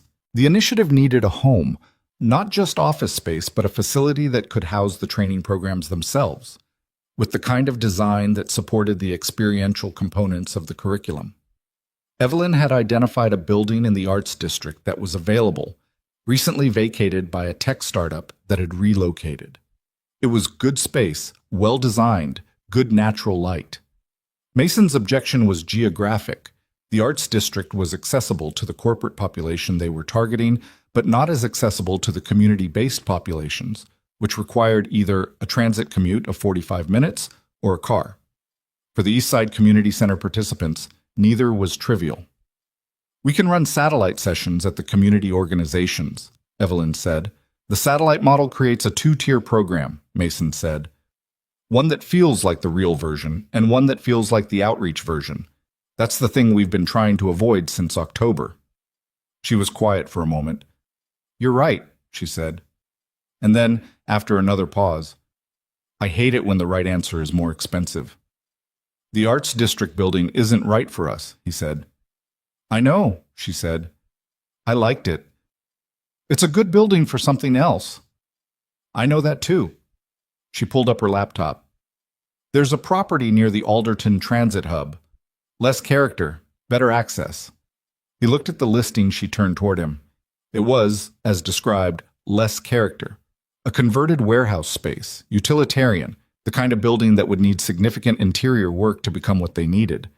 But the transit access was excellent, and the square footage was right, and the price was lower than the Arts District building, by enough to matter. "This one," he said. "This one," she agreed. The third disagreement, and the hardest, was about Mason's role going forward. It happened on a Friday afternoon in late May, in Evelyn's office rather than the conference room, which was itself a shift. They'd been meeting in the conference room for months, the shared neutral space of the work. The office felt more personal, the books on the shelves and the partially erased whiteboard and the afternoon light coming through the tall windows. She'd brought it up carefully, which meant she'd been thinking about how to bring it up before she did. "The operations team is going to need a director," she said. "Someone who runs the day-to-day, manages the staff, owns the curriculum delivery." "Gross," Mason said immediately. "If he'll do it." "Gross won't do it," she said. "He's told me. He'll stay in an advisory capacity, but he doesn't want operational responsibility at this stage of his career." "Baines. Baines is excellent at what she does," Evelyn said, "which is the trauma-informed design component. She shouldn't be a director. It would take her away from the work she's actually best at." He knew where this was going. He'd known since she said operations team with that particular quality of preparation in her voice. "No," he said. "Hear me out. I've heard you out on 3 previous occasions when you've approached this from different angles," he said. "The answer is the same." "Why?" "Because a director is an administrator," he said. "It's budget management and HR decisions and stakeholder communications, and that's not what I do well." "You manage stakeholders constantly. You did it in that boardroom." "That was one presentation," he said. "That's not the same as being someone's supervisor and reviewing their performance and handling the day-to-day infrastructure of an organization." "You ran SEAL teams," she said. "That's different." "How is it different?" "Because in that context, everyone in the room had the same fundamental orientation. They understood the stakes in a specific way. They'd been trained in a specific way. Managing a team of curriculum designers and trauma specialists and administrative staff requires a completely different skill set that I don't have, and—" He stopped, looked at her. "And I'm not being falsely modest. I know what I'm good at. I know what I'm not." She looked at him steadily. "What are you good at?" "The room," he said. "Being in the room when the training is happening, the design work, the operational framework, the part that happens with actual people in actual situations. That's where I function." "Then do that," she said, "and let someone else be the director." He paused. "That's what you wanted to say from the beginning." "No," she said. "What I wanted from the beginning was the director conversation, because I genuinely believe you could do it if you chose to. But I've listened to you for 6 months, and I understand the distinction you're drawing, and I think you're right about where your value is." She paused. "I just needed you to say it clearly, so we both know we're building around it intentionally, rather than by default." He looked at her for a moment. "That's a strange way to have a conversation." "It's the way I have conversations when something matters, and I'm not sure what the right answer is," she said. "I let the other person find it. That's manipulative." "It's facilitative," she said. "There's a difference. Small one." "Sometimes," she said. He sat back in his chair. Outside her window, the May afternoon was fully warm now, The city in the kind of light that makes everything look more deliberate than it is. A pigeon landed on the window ledge and immediately left, apparently dissatisfied. "Who's the director?" he said. "I'm looking," she said. "I have someone in mind. Former FEMA regional coordinator, moved into the private sector 3 years ago, understands both the institutional and community-based sides of the work. I want you to meet her before I make an offer." "Her name?" "Diane Okafor. You can look her up." He looked her up that evening at the kitchen table while Lily did homework beside him. The horse phase had given way to a marine biology phase, and the homework in question involved drawing and labeling the parts of a fish, which Lily was approaching with the focused intensity she brought to anything she'd recently decided mattered. Diane Okafor had an impressive record. 18 years in emergency management, a master's in organizational psychology, 3 years running crisis preparedness programs for a mid-sized insurance conglomerate. The insurance background gave him a moment's pause, but her published work suggested someone who'd been frustrated by exactly the gap they were trying to fill, which was a better indicator than credentials alone. He met Diane Okafor 2 weeks later in the conference room, just the three of them: Mason, Evelyn, Diane. She was 52, direct in a way that reminded him slightly of Gross, but warmer through it, and she spent the first 20 minutes asking questions rather than answering them, which was the right instinct. She wanted to understand what they'd actually built before she assessed whether she wanted to be part of running it. He respected that. Midway through the meeting, she turned to Mason and said, "What's the thing you've gotten most wrong so far?" He thought about it. The corporate pilot design assumed a higher baseline of psychological safety than actually existed in that environment, he said. "We designed the opening exercise for a group that was ready to admit uncertainty. That group doesn't exist in a corporate room until you've spent an hour building toward it. We had to correct in real time." And the correction? Reordered the exercises on the fly, changed the framing of the first scenario from a decision-making problem to an observation problem, removed the performance pressure from the opening. Diane nodded slowly. "That's good instinct," she said. "Did it work?" "Partially," he said. "We redesigned the full sequence afterward. The revised version is in the framework documentation."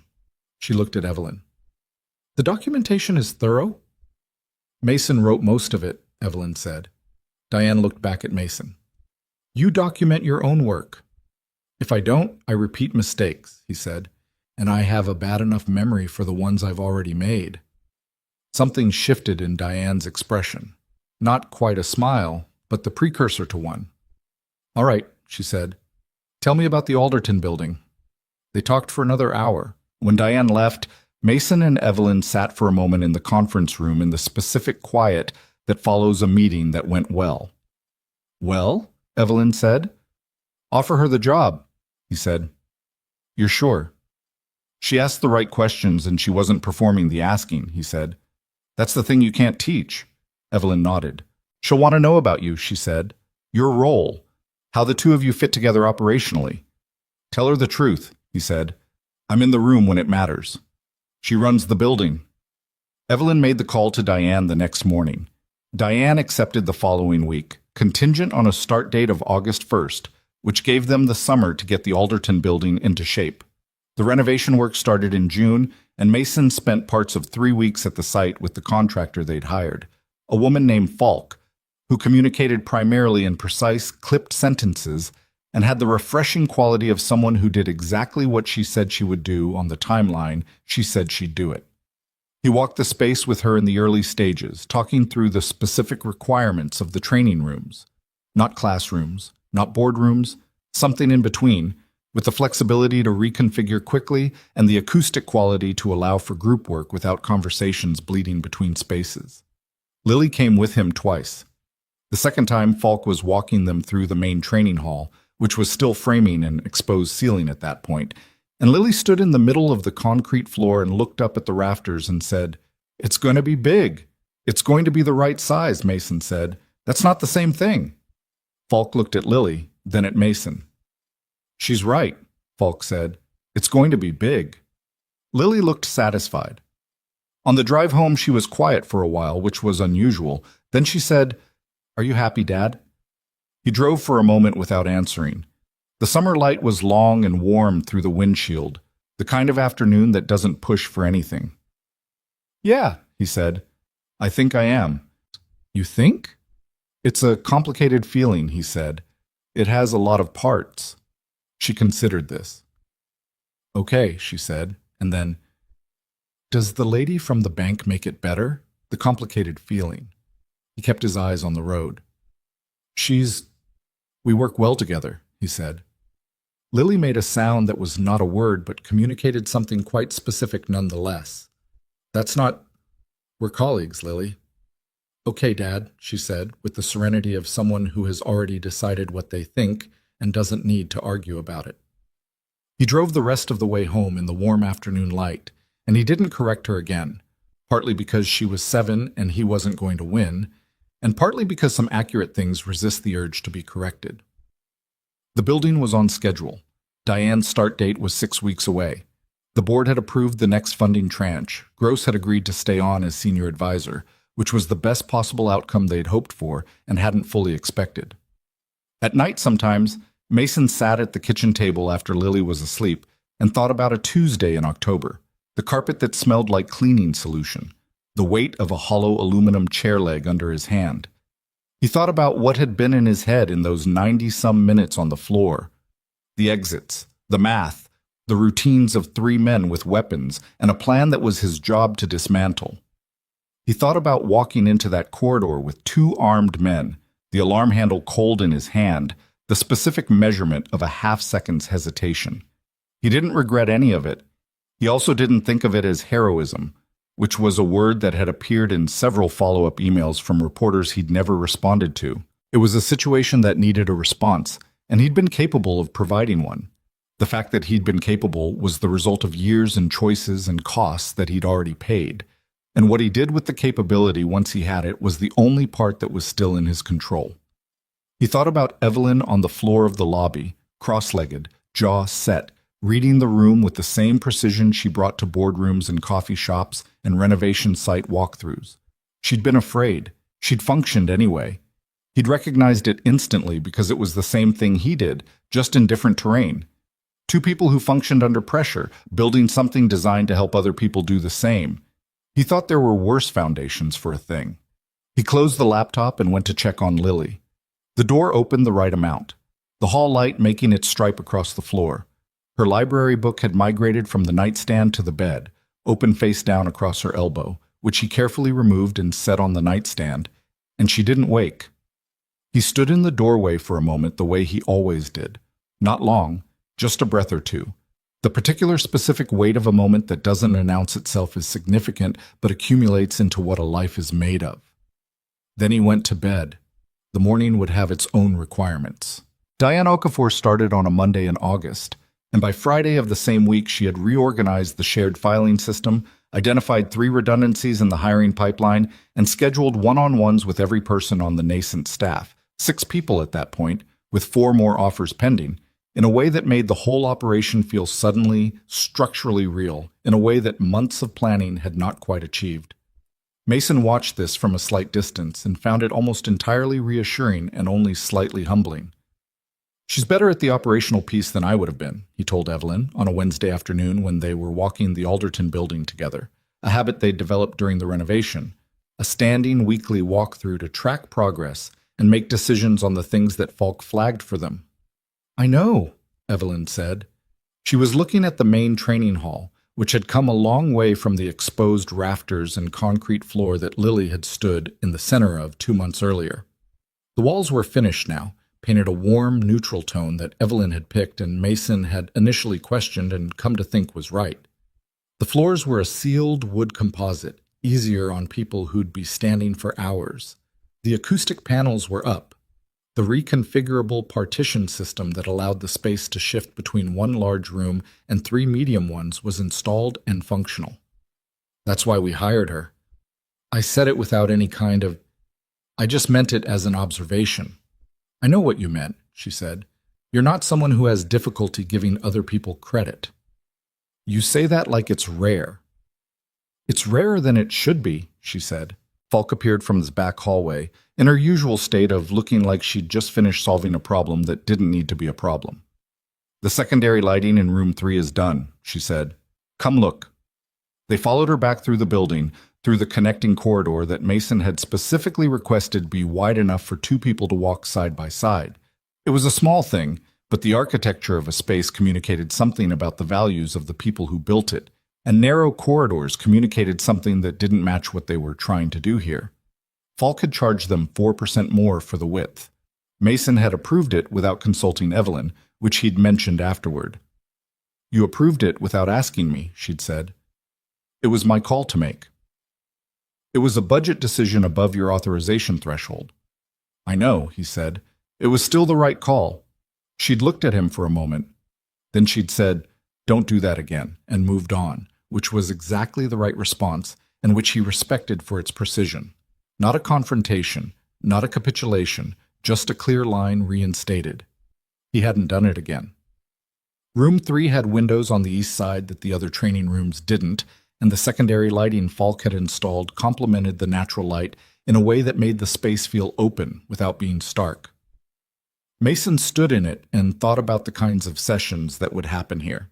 He thought about the insurance company conference room where the first pilot had been difficult in the opening hour, and Dottie's living room, metaphorically speaking, at the community center. He thought about what it meant to build a space that was genuinely neutral, that didn't belong to anyone's existing hierarchy, where a 65-year-old retired school teacher and a 40-year-old corporate middle manager were equally unfamiliar with their surroundings and therefore equally willing to be uncertain. That was the thing he kept coming back to. Uncertainty was the prerequisite. You couldn't teach people to function under extreme stress if they weren't willing to first admit they didn't know how. And most people, in most professional contexts, had spent years learning to perform competence so consistently that the performance had replaced the actual assessment. They didn't know what they knew. They didn't know what they didn't know, and nobody had ever given them a structured, safe context to find out. That was what this building was for. Good, he said to Falk. Falk took this with the measured satisfaction of someone who'd known the work was good and wanted the acknowledgement anyway. Punch list by end of week, she said. Full completion by the 22nd. The opening was scheduled for the first Saturday in October, a year, almost to the day, from the morning at First Meridian. Mason had noticed this when Evelyn first proposed the date, 3 months earlier, and had said nothing about it, because saying something about it would have made it into something it didn't need to be. But he'd noticed. The weeks between August and October had the quality of a controlled acceleration, everything moving faster as the opening approached, the staff growing from 6 to 11 to 14, Diane running the operational engine with a kind of steady, unglamorous competence that kept things from falling apart at the seams. Curriculum finalized. The certification program for organizational trainers built out and piloted with a test cohort of 12 people from 3 different sectors. Partnerships confirmed with 7 organizations for the inaugural program cycle, including the Eastside Community Center and, after an additional round of design revision, the insurance company from the original pilot, whose HR director had called Evelyn personally to say the first session had changed how his team thought about preparedness. Gross reviewed the certification framework in September and said it was the most rigorous civilian preparedness curriculum he'd encountered. He said it the way Gross said most things, without preamble, without embellishment, in a meeting where they were discussing something else entirely. Mason wrote it down afterward, not because he needed validation, but because he wanted a record of the specific moment. Baines sent him a long email in late September about the trauma-informed components of the curriculum with 14 suggested refinements, 11 of which he incorporated immediately, and 3 of which he brought to a joint session with her and Diane that resulted in a revised version better than any of the individual positions. He'd come to understand that this, the triangulated revision, the uncomfortable process of being wrong in front of people you respected and then arriving at something better, was the actual work. Not the presentations, not the milestone moments, the grinding, specific, honest work of building a thing that was actually good. He told Lily about the opening date while she was doing homework. Marine biology had given way temporarily to a dinosaur phase, though Mason suspected the horses were still in the wings. The 1st of October, she said. Saturday. Yeah. She looked up from her worksheet. That's almost exactly 1 year from the bank thing. He looked at her. You know when the bank thing was? October 7th, she said. I know because it was the week of the fall potluck, and you forgot to sign up, and you brought the rolls. He stared at her for a moment. How do you remember that? I remember most things, she said, with the casual accuracy of someone who has known this about themselves for some time and doesn't consider it remarkable. Can I come to the opening? I was going to ask you, he said. She went back to her worksheet. Good, she said. I want to see the building. The building, by the last week of September, was done. Falk had delivered on the 22nd as promised, and the punch list had been genuinely short. 3 items, all minor, all resolved within 48 hours. Mason did a walkthrough alone on a Thursday evening after everyone else had gone, moving through the training rooms and the corridor and the central gathering space that connected everything, in the particular quiet of a building that was finished and waiting. He'd been in buildings that were waiting before. That was its own specific feeling, so not emptiness, but potential, the weight of everything that was about to happen in a space without any of it having happened yet. He stood in the main training hall for a while, in the warm, neutral light, on the wood composite floor, and he thought about October and carpet and the smell of cleaning solution and a plastic chair leg under his hand. He thought about a hallway lit red and the sound of an alarm that had taken on its own life. He thought about sitting on a curb with a paper cup of bad coffee while the building behind him got processed by people whose job it was to understand what had just happened. He thought about the fact that something had started that morning that he hadn't been looking for and hadn't expected, and that it had led, through a series of specific and improbable steps, to this building and this floor and this work and the 14 people who showed up every morning to try to make it real. He didn't have a tidy way to think about that. He wasn't sure he needed one. He turned off the lights and locked up and drove home to check on Lily, who was asleep with a dinosaur book open on her chest, and he moved it to the nightstand with the same care he always did. The opening day arrived the way significant days always do, with the same requirements as all the others. Mason was up at 5:30. He made coffee. He reviewed his remarks, which were short because he wasn't the feature of the day and didn't want to be. He made Lily pancakes because it was Saturday, and Saturday was pancakes, and she ate them with the methodical focus she brought to food she liked.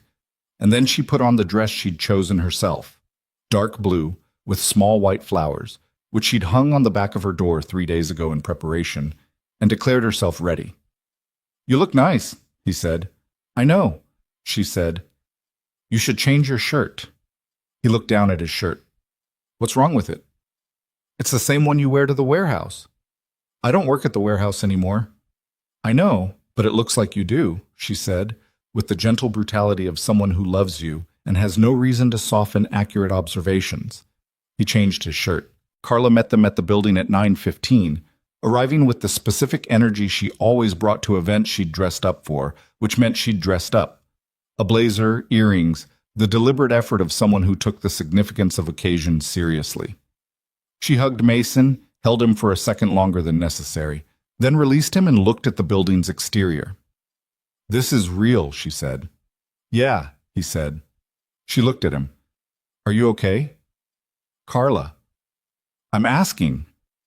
I'm good, he said, and meant it more completely than he usually did when he said it. She held his gaze for a moment the way she'd been doing since they were children, the older sister inspection, looking for the thing he wasn't saying. Whatever she found, she seemed satisfied with. She put her arm around Lily, and the 3 of them walked in. The gathering space was filling. Diane had organized the guest list with the same operational precision she brought to everything. Survivors from the pilot sessions, community center participants including Dottie, who arrived early and immediately claimed a chair near the front with the proprietary confidence of someone who knew she belonged in the front. First responders from 3 departments who'd been consultants on the curriculum design, board members, the 7 partner organizations representatives, and a small contingent of people Mason didn't recognize who turned out to be former colleagues of Gross's from FEMA who'd come because Gross had told them about the program, and Gross, it emerged, was a more effective evangelist than anyone had expected from a man who still maintained a professionally skeptical expression at all times. Gross was in the corner when Mason found him, drinking coffee and looking around the room with the expression of someone doing a continuous quality assessment. Well, Mason said. Room acoustics are better than I expected, Gross said. That's the only thing you're going to say. Gross looked at him. You built something real, he said. You already know that. You don't need me to tell you. I'm not asking for validation. You're asking what I think, Gross said. I think it's real, and I think it's going to help people. And I think you should stop standing here talking to me and go find Evelyn, because she's been doing the hostess thing for an hour, and she looks like she needs someone in her corner. Mason looked across the room. Evelyn was near the entrance, moving between conversations with the practiced ease of someone who'd done it 1,000 times. But Gross was right. There was something beneath the ease, a tightness in the jaw, a quality of operating just above her actual energy level. He made his way across the room. She saw him coming, and something in her face shifted, not dramatically, just the small adjustment of a person who has spotted the one face in a crowded room that doesn't require anything from them. How are you doing? He said. I've talked to 47 people in the last hour, she said. My face is tired. Your face looks fine. My face is performing, she said. It's different. He stood beside her rather than across from her, both of them looking at the room. Diane's handling the program rundown, he said. You don't need to manage the logistics. I know, she said. I'm not managing the logistics. I'm just... She paused. I've launched things before. Funds, acquisitions, initiatives. I know what this moment usually feels like. What does it usually feel like? Like the work is done and now it's about the presentation of the work, she said. That's what a launch usually is. The work is finished. You're celebrating it. And this is different. This feels like the work is just starting, she said. Which I know is true, but it also makes the opening feel heavier than a celebration, he said. She looked at him sideways. Yes. That's because you care about what it does, not what it looks like, he said. That's not a problem. That's the point. She was quiet for a moment. Around them, the room continued its gathering momentum conversation, the noise level rising as more people arrived, the specific energy of a room filling with people who have a reason to be there and know it. I keep thinking about the bank, she said. Not in a distressing way. More like I can't fully separate that morning from any of this. From the building, the work, you. She paused. I'm aware that's probably obvious. It's not obvious, he said. Or maybe the connection is obvious, but what it means isn't. What does it mean? To you? He thought about it honestly. I think some things that start badly can become something else without that change being naive, he said. You don't have to pretend the beginning was good, but you also don't have to let the beginning define the whole thing. She looked at him for a moment. That's the most I've heard you say about it in a year. I've been working up to it, he said. She laughed. The real one, the one that broke through the precision. A few people nearby looked over briefly and looked away. Thank you, she said. And then, with the same quality of directness she'd always had, from a rain-wet sidewalk outside a coffee shop, to a 14-floor boardroom, to here. For everything. Not just today. All of it. We built it together, he said. We did, she said. But you walked into a hallway with 2 armed men because you were paying attention when nobody else was. That's where it started. I haven't forgotten that. He looked at her. I didn't do it for this. I know, she said. That's what makes it matter.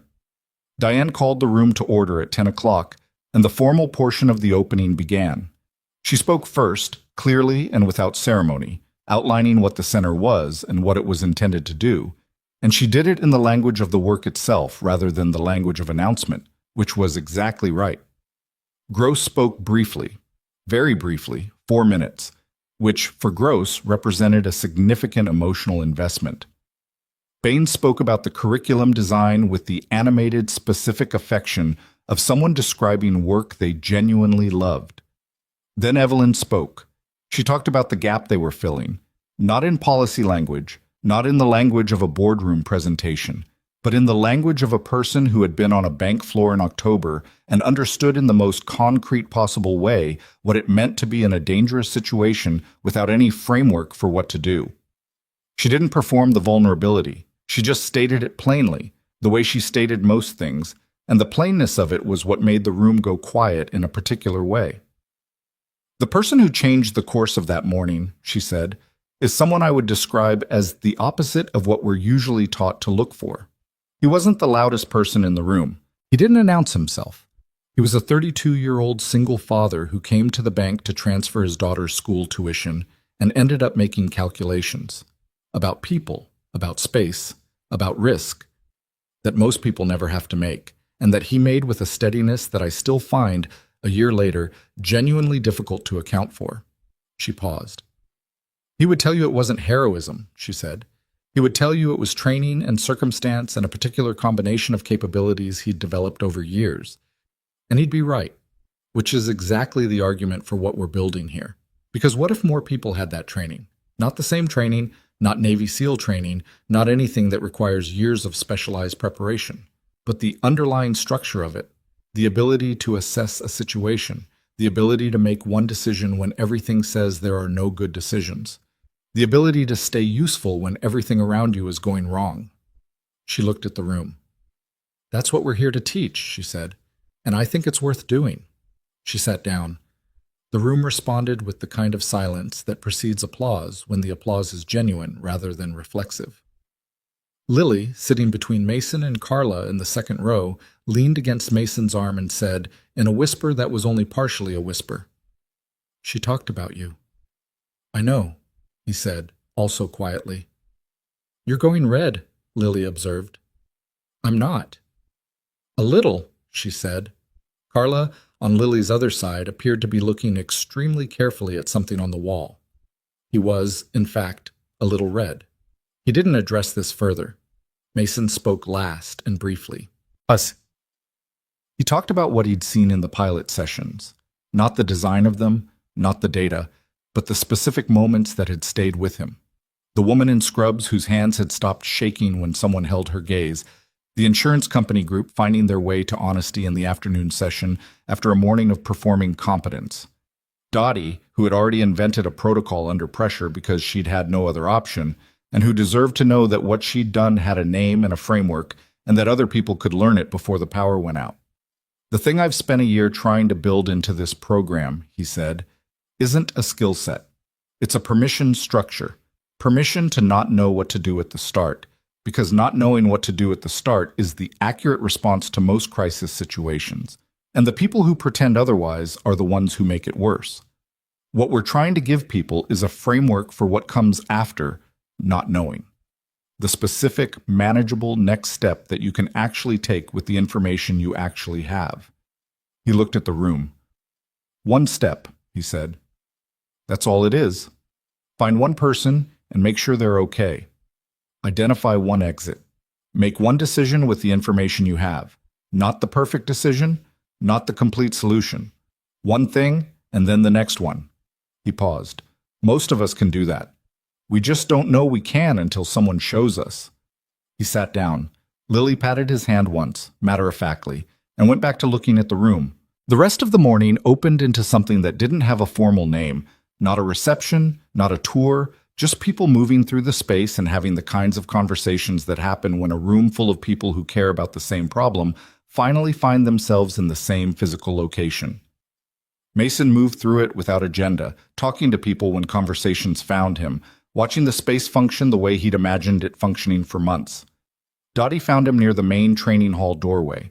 She was in a yellow dress and sensible shoes, and she looked at him with the direct, unsentimental appraisal she brought to everything. "I watched you speak," she said. "Thank you for coming," he said. "I came because I wanted to see what you built," she said. "And because that woman," she gestured toward Evelyn, "called me personally to invite me, which I appreciated." She looked around the training hall. "It's a good room," she said. "Plenty of space, not too cold. The lighting isn't offensive." "High praise," Mason said. "It's accurate praise," she said. "I don't give compliments I don't mean." She looked at him. "You going to be teaching in here?" "When the program runs, yes." "You're good at it," she said. "That session in March, you have the quality of someone who's actually in the room with you, not reading from a thing in your head." "I appreciate that," he said. "I'm not complimenting you," she said. I'm telling you what I observed. She paused. It's different. I understand the distinction, he said. She nodded once, satisfied, and moved on into the room. He watched her go and thought that Dottie was one of the more useful people he'd encountered in the past year, which was a category that had become more populated than he'd expected. Carla found him later near the coffee setup, while Lily was involved in a conversation with one of Diane's staff members about...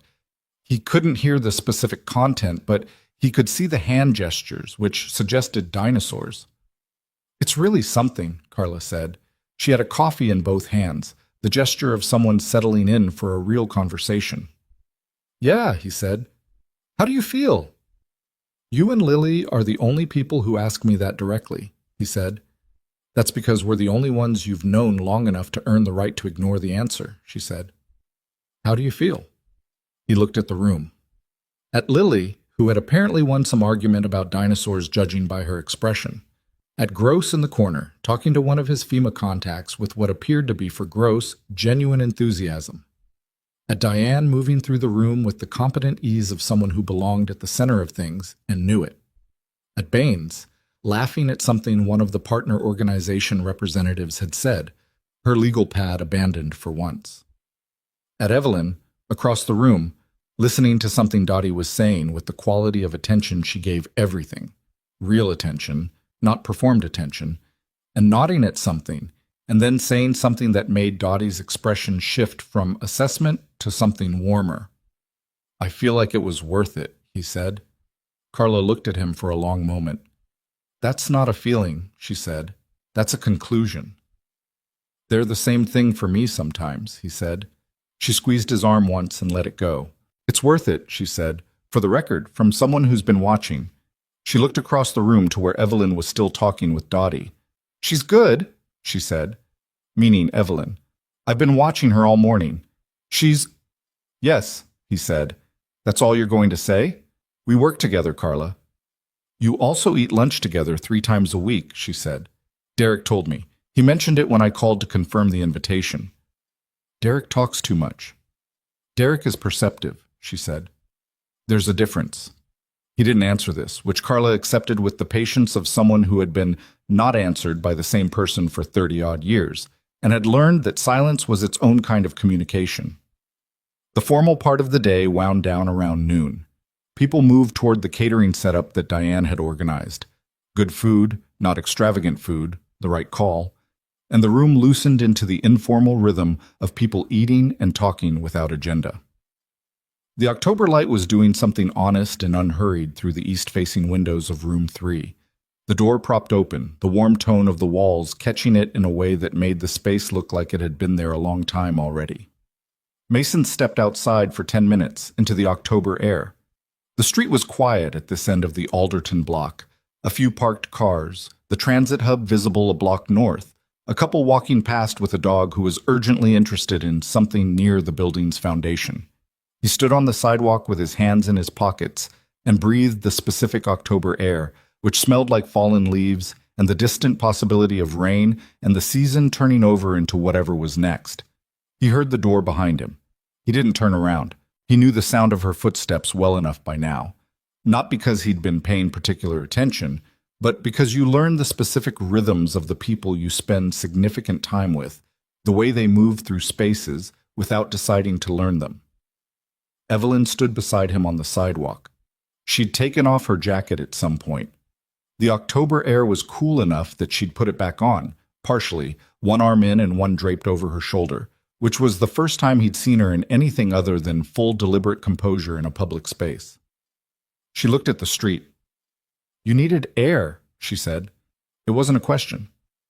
10 minutes, he said.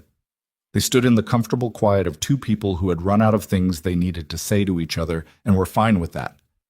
The dog down the street had resolved its investigation of the foundation and was now proceeding up the block with its owners, satisfied.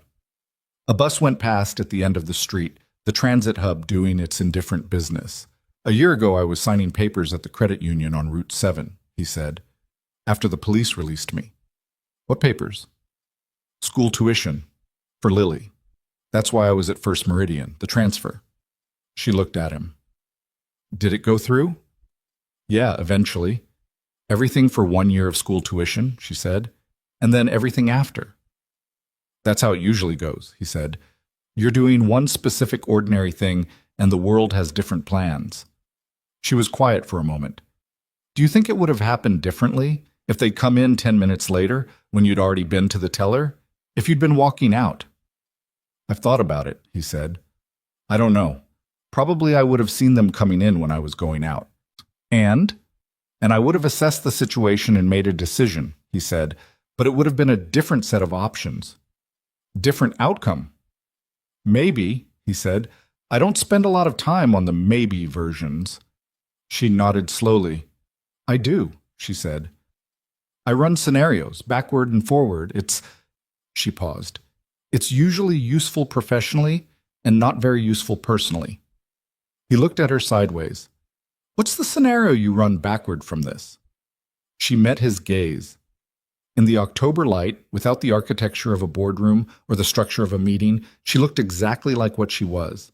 A person who had built significant things and carried the weight of them and was tired sometimes and didn't say so enough, and who had walked into a bank on an ordinary Tuesday and walked out with something she hadn't been looking for. I think about the floor, she said, lying on that carpet, watching you be completely still and knowing, not guessing, knowing that you were doing something, that it wasn't paralysis, that you were calculating. She paused. I'd never seen anyone do that in real time, in actual danger, and I thought, whoever this person is, there's something there I don't have language for yet. And now, he said. Now I have language, she said. She stopped. Started again. I spend a lot of time being precise about things. It's useful. It's also occasionally a way of keeping things at a distance that I've decided I'm comfortable with. He waited. I'm not comfortable with distance from this, she said. She stopped again, and for the first time in a year he watched her not have the right words immediately, which was its own kind of information. From you, she said. From whatever this is. I'm aware we haven't... No, he said. We haven't. Is that something you'd want to change? She asked. She asked it directly, the same way she asked everything that mattered, without hedging or pre-softening it. It was one of the things about her that had made him trust her faster than he trusted most people. He looked at the street, the transit hub, the dog and its people, now a block away. The October sky, which was doing what October skies did, making everything look a little more significant than it actually was, and also exactly as significant as it actually was. I have a 7-year-old, he said, who already has opinions about you and hasn't met you. What kind of opinions? Favorable ones, he said. She thinks you make the complicated feeling better. Evelyn blinked. The complicated feeling. I'll explain that another time, he said. The point is, yes, I'd want to change it. I just want to be careful about what I'm changing and how, because there's a person inside who matters more than anything else I'm trying to build. Lily, she said. Yeah. I know, she said. I've always known that. She looked at him. I'm not asking you to choose. I'm asking if there's room. He thought about the stripe of hall light under Lily's door, the dinosaur book on the nightstand, the horses on every surface, her eating her own lunch and coming home to tell him about it with satisfaction, the way she'd patted his hand at the end of his remarks once, matter-of-factly. Does the lady from the bank make it better? The complicated feeling. Yeah, he said. There's room. She exhaled. The same small sound he'd heard in the elevator after the board vote, the real sound beneath the composed exterior. She looked at the street for a moment. Okay, she said, quietly. Okay, he said. They stood on the sidewalk a little longer, in the October air, not touching, not performing anything, just standing in the specific weight of a moment that had finally caught up with all the smaller moments that had been building toward it for a year. It wasn't romantic in any constructed sense. It was just true. And true was better. Inside, he could hear the muffled sounds of the gatherings, conversation, laughter, the specific sound of a room full of people who have found a common purpose and are glad to be in the same place. 14 staff members, 7 partner organizations, 31 community center participants who'd been through the pilot, 42 insurance employees, many of whom had gone back to their teams and described what the session had changed about how they thought.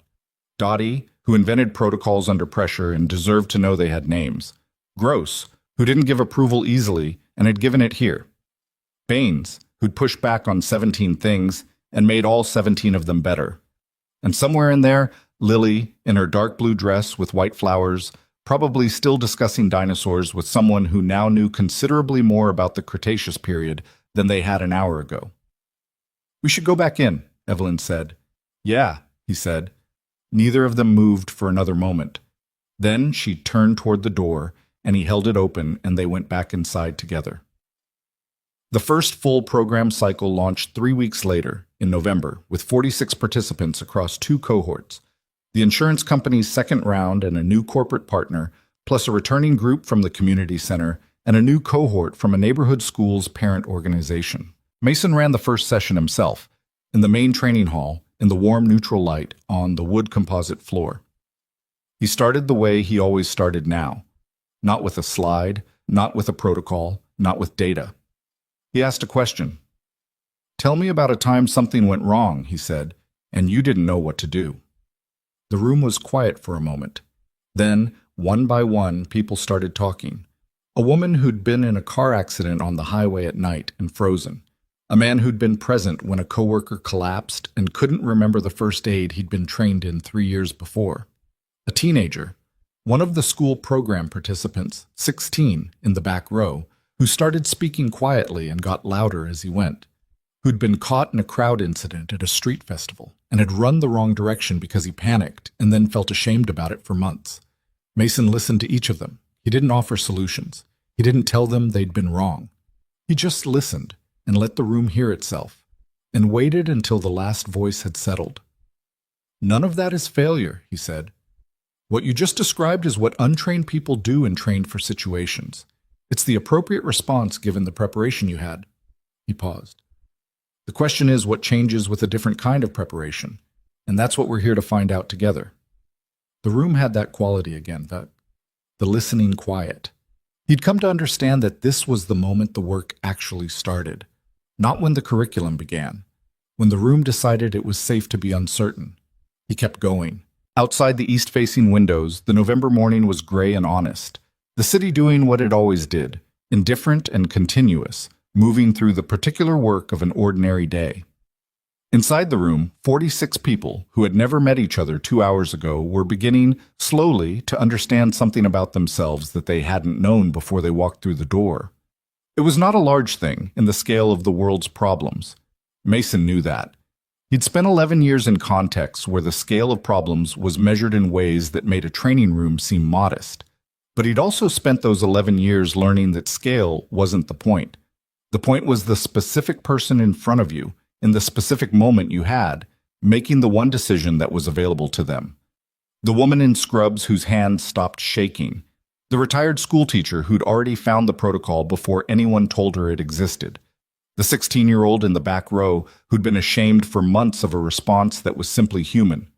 You couldn't save everyone from everything. You couldn't eliminate the situations that required courage from people who hadn't prepared for courage. But you could hand someone a framework and say, "Here, this is what the next step looks like. You can do this." Not because you're exceptional, but because you're a person, and persons are more capable than they know. And the distance between what you think you can do and what you can actually do is smaller than the fear makes it feel. That was the whole argument. That was what the building was for. After the session, he called Lily from the parking lot. She picked up on the third ring. She was at school, in between classes. He could hear the hallway noise behind her, the particular sound of a school in motion. "How was it?" she said. "Good," he said. "Really good." "Did they learn stuff?" "They started to," he said. "That's what the first session is." "When's the next one?" 2 weeks. "Okay," she said. "Dad?" "Yeah." "I told Emma about the center," she said. "She wants to know if kids can come someday." "When we have a program for kids, yes," he said. "We're working on it." "Good," she said. "Emma's good in emergencies. She's the one who got the teacher when I fell off the monkey bars in 2nd grade." "I remember," he said. "I got the call." So she'd be good at this stuff, Lily said, with the matter-of-fact confidence of someone making a reasonable organizational assessment. She probably would, he said. Okay, I have to go. Love you. Love you, Bug. She hung up. He sat in the Civic for a moment, phone in his hand, the November air outside the windows, the Alderton building solid and quiet behind him, the city doing its work around him in every direction. He thought about a number, 43. The ticket he'd pulled from the dispenser at First Meridian on a Tuesday morning in October, standing in a lobby that was about to become something else, thinking about chicken nuggets and red dye and a 7-year-old's lunchbox, and whether the lunch would make it home uneaten. He'd never made it to the teller window. He'd made it here instead. He started the car. The heater took 8 minutes to warm up. He'd stopped counting the minutes sometime around July, when the drive had become familiar enough that the small discomforts of it had stopped registering as discomforts, and become just the texture of the thing, the ordinary friction of an ordinary life, moving through its specific and unremarkable days toward whatever they were building into. He pulled out of the parking lot and headed toward the school.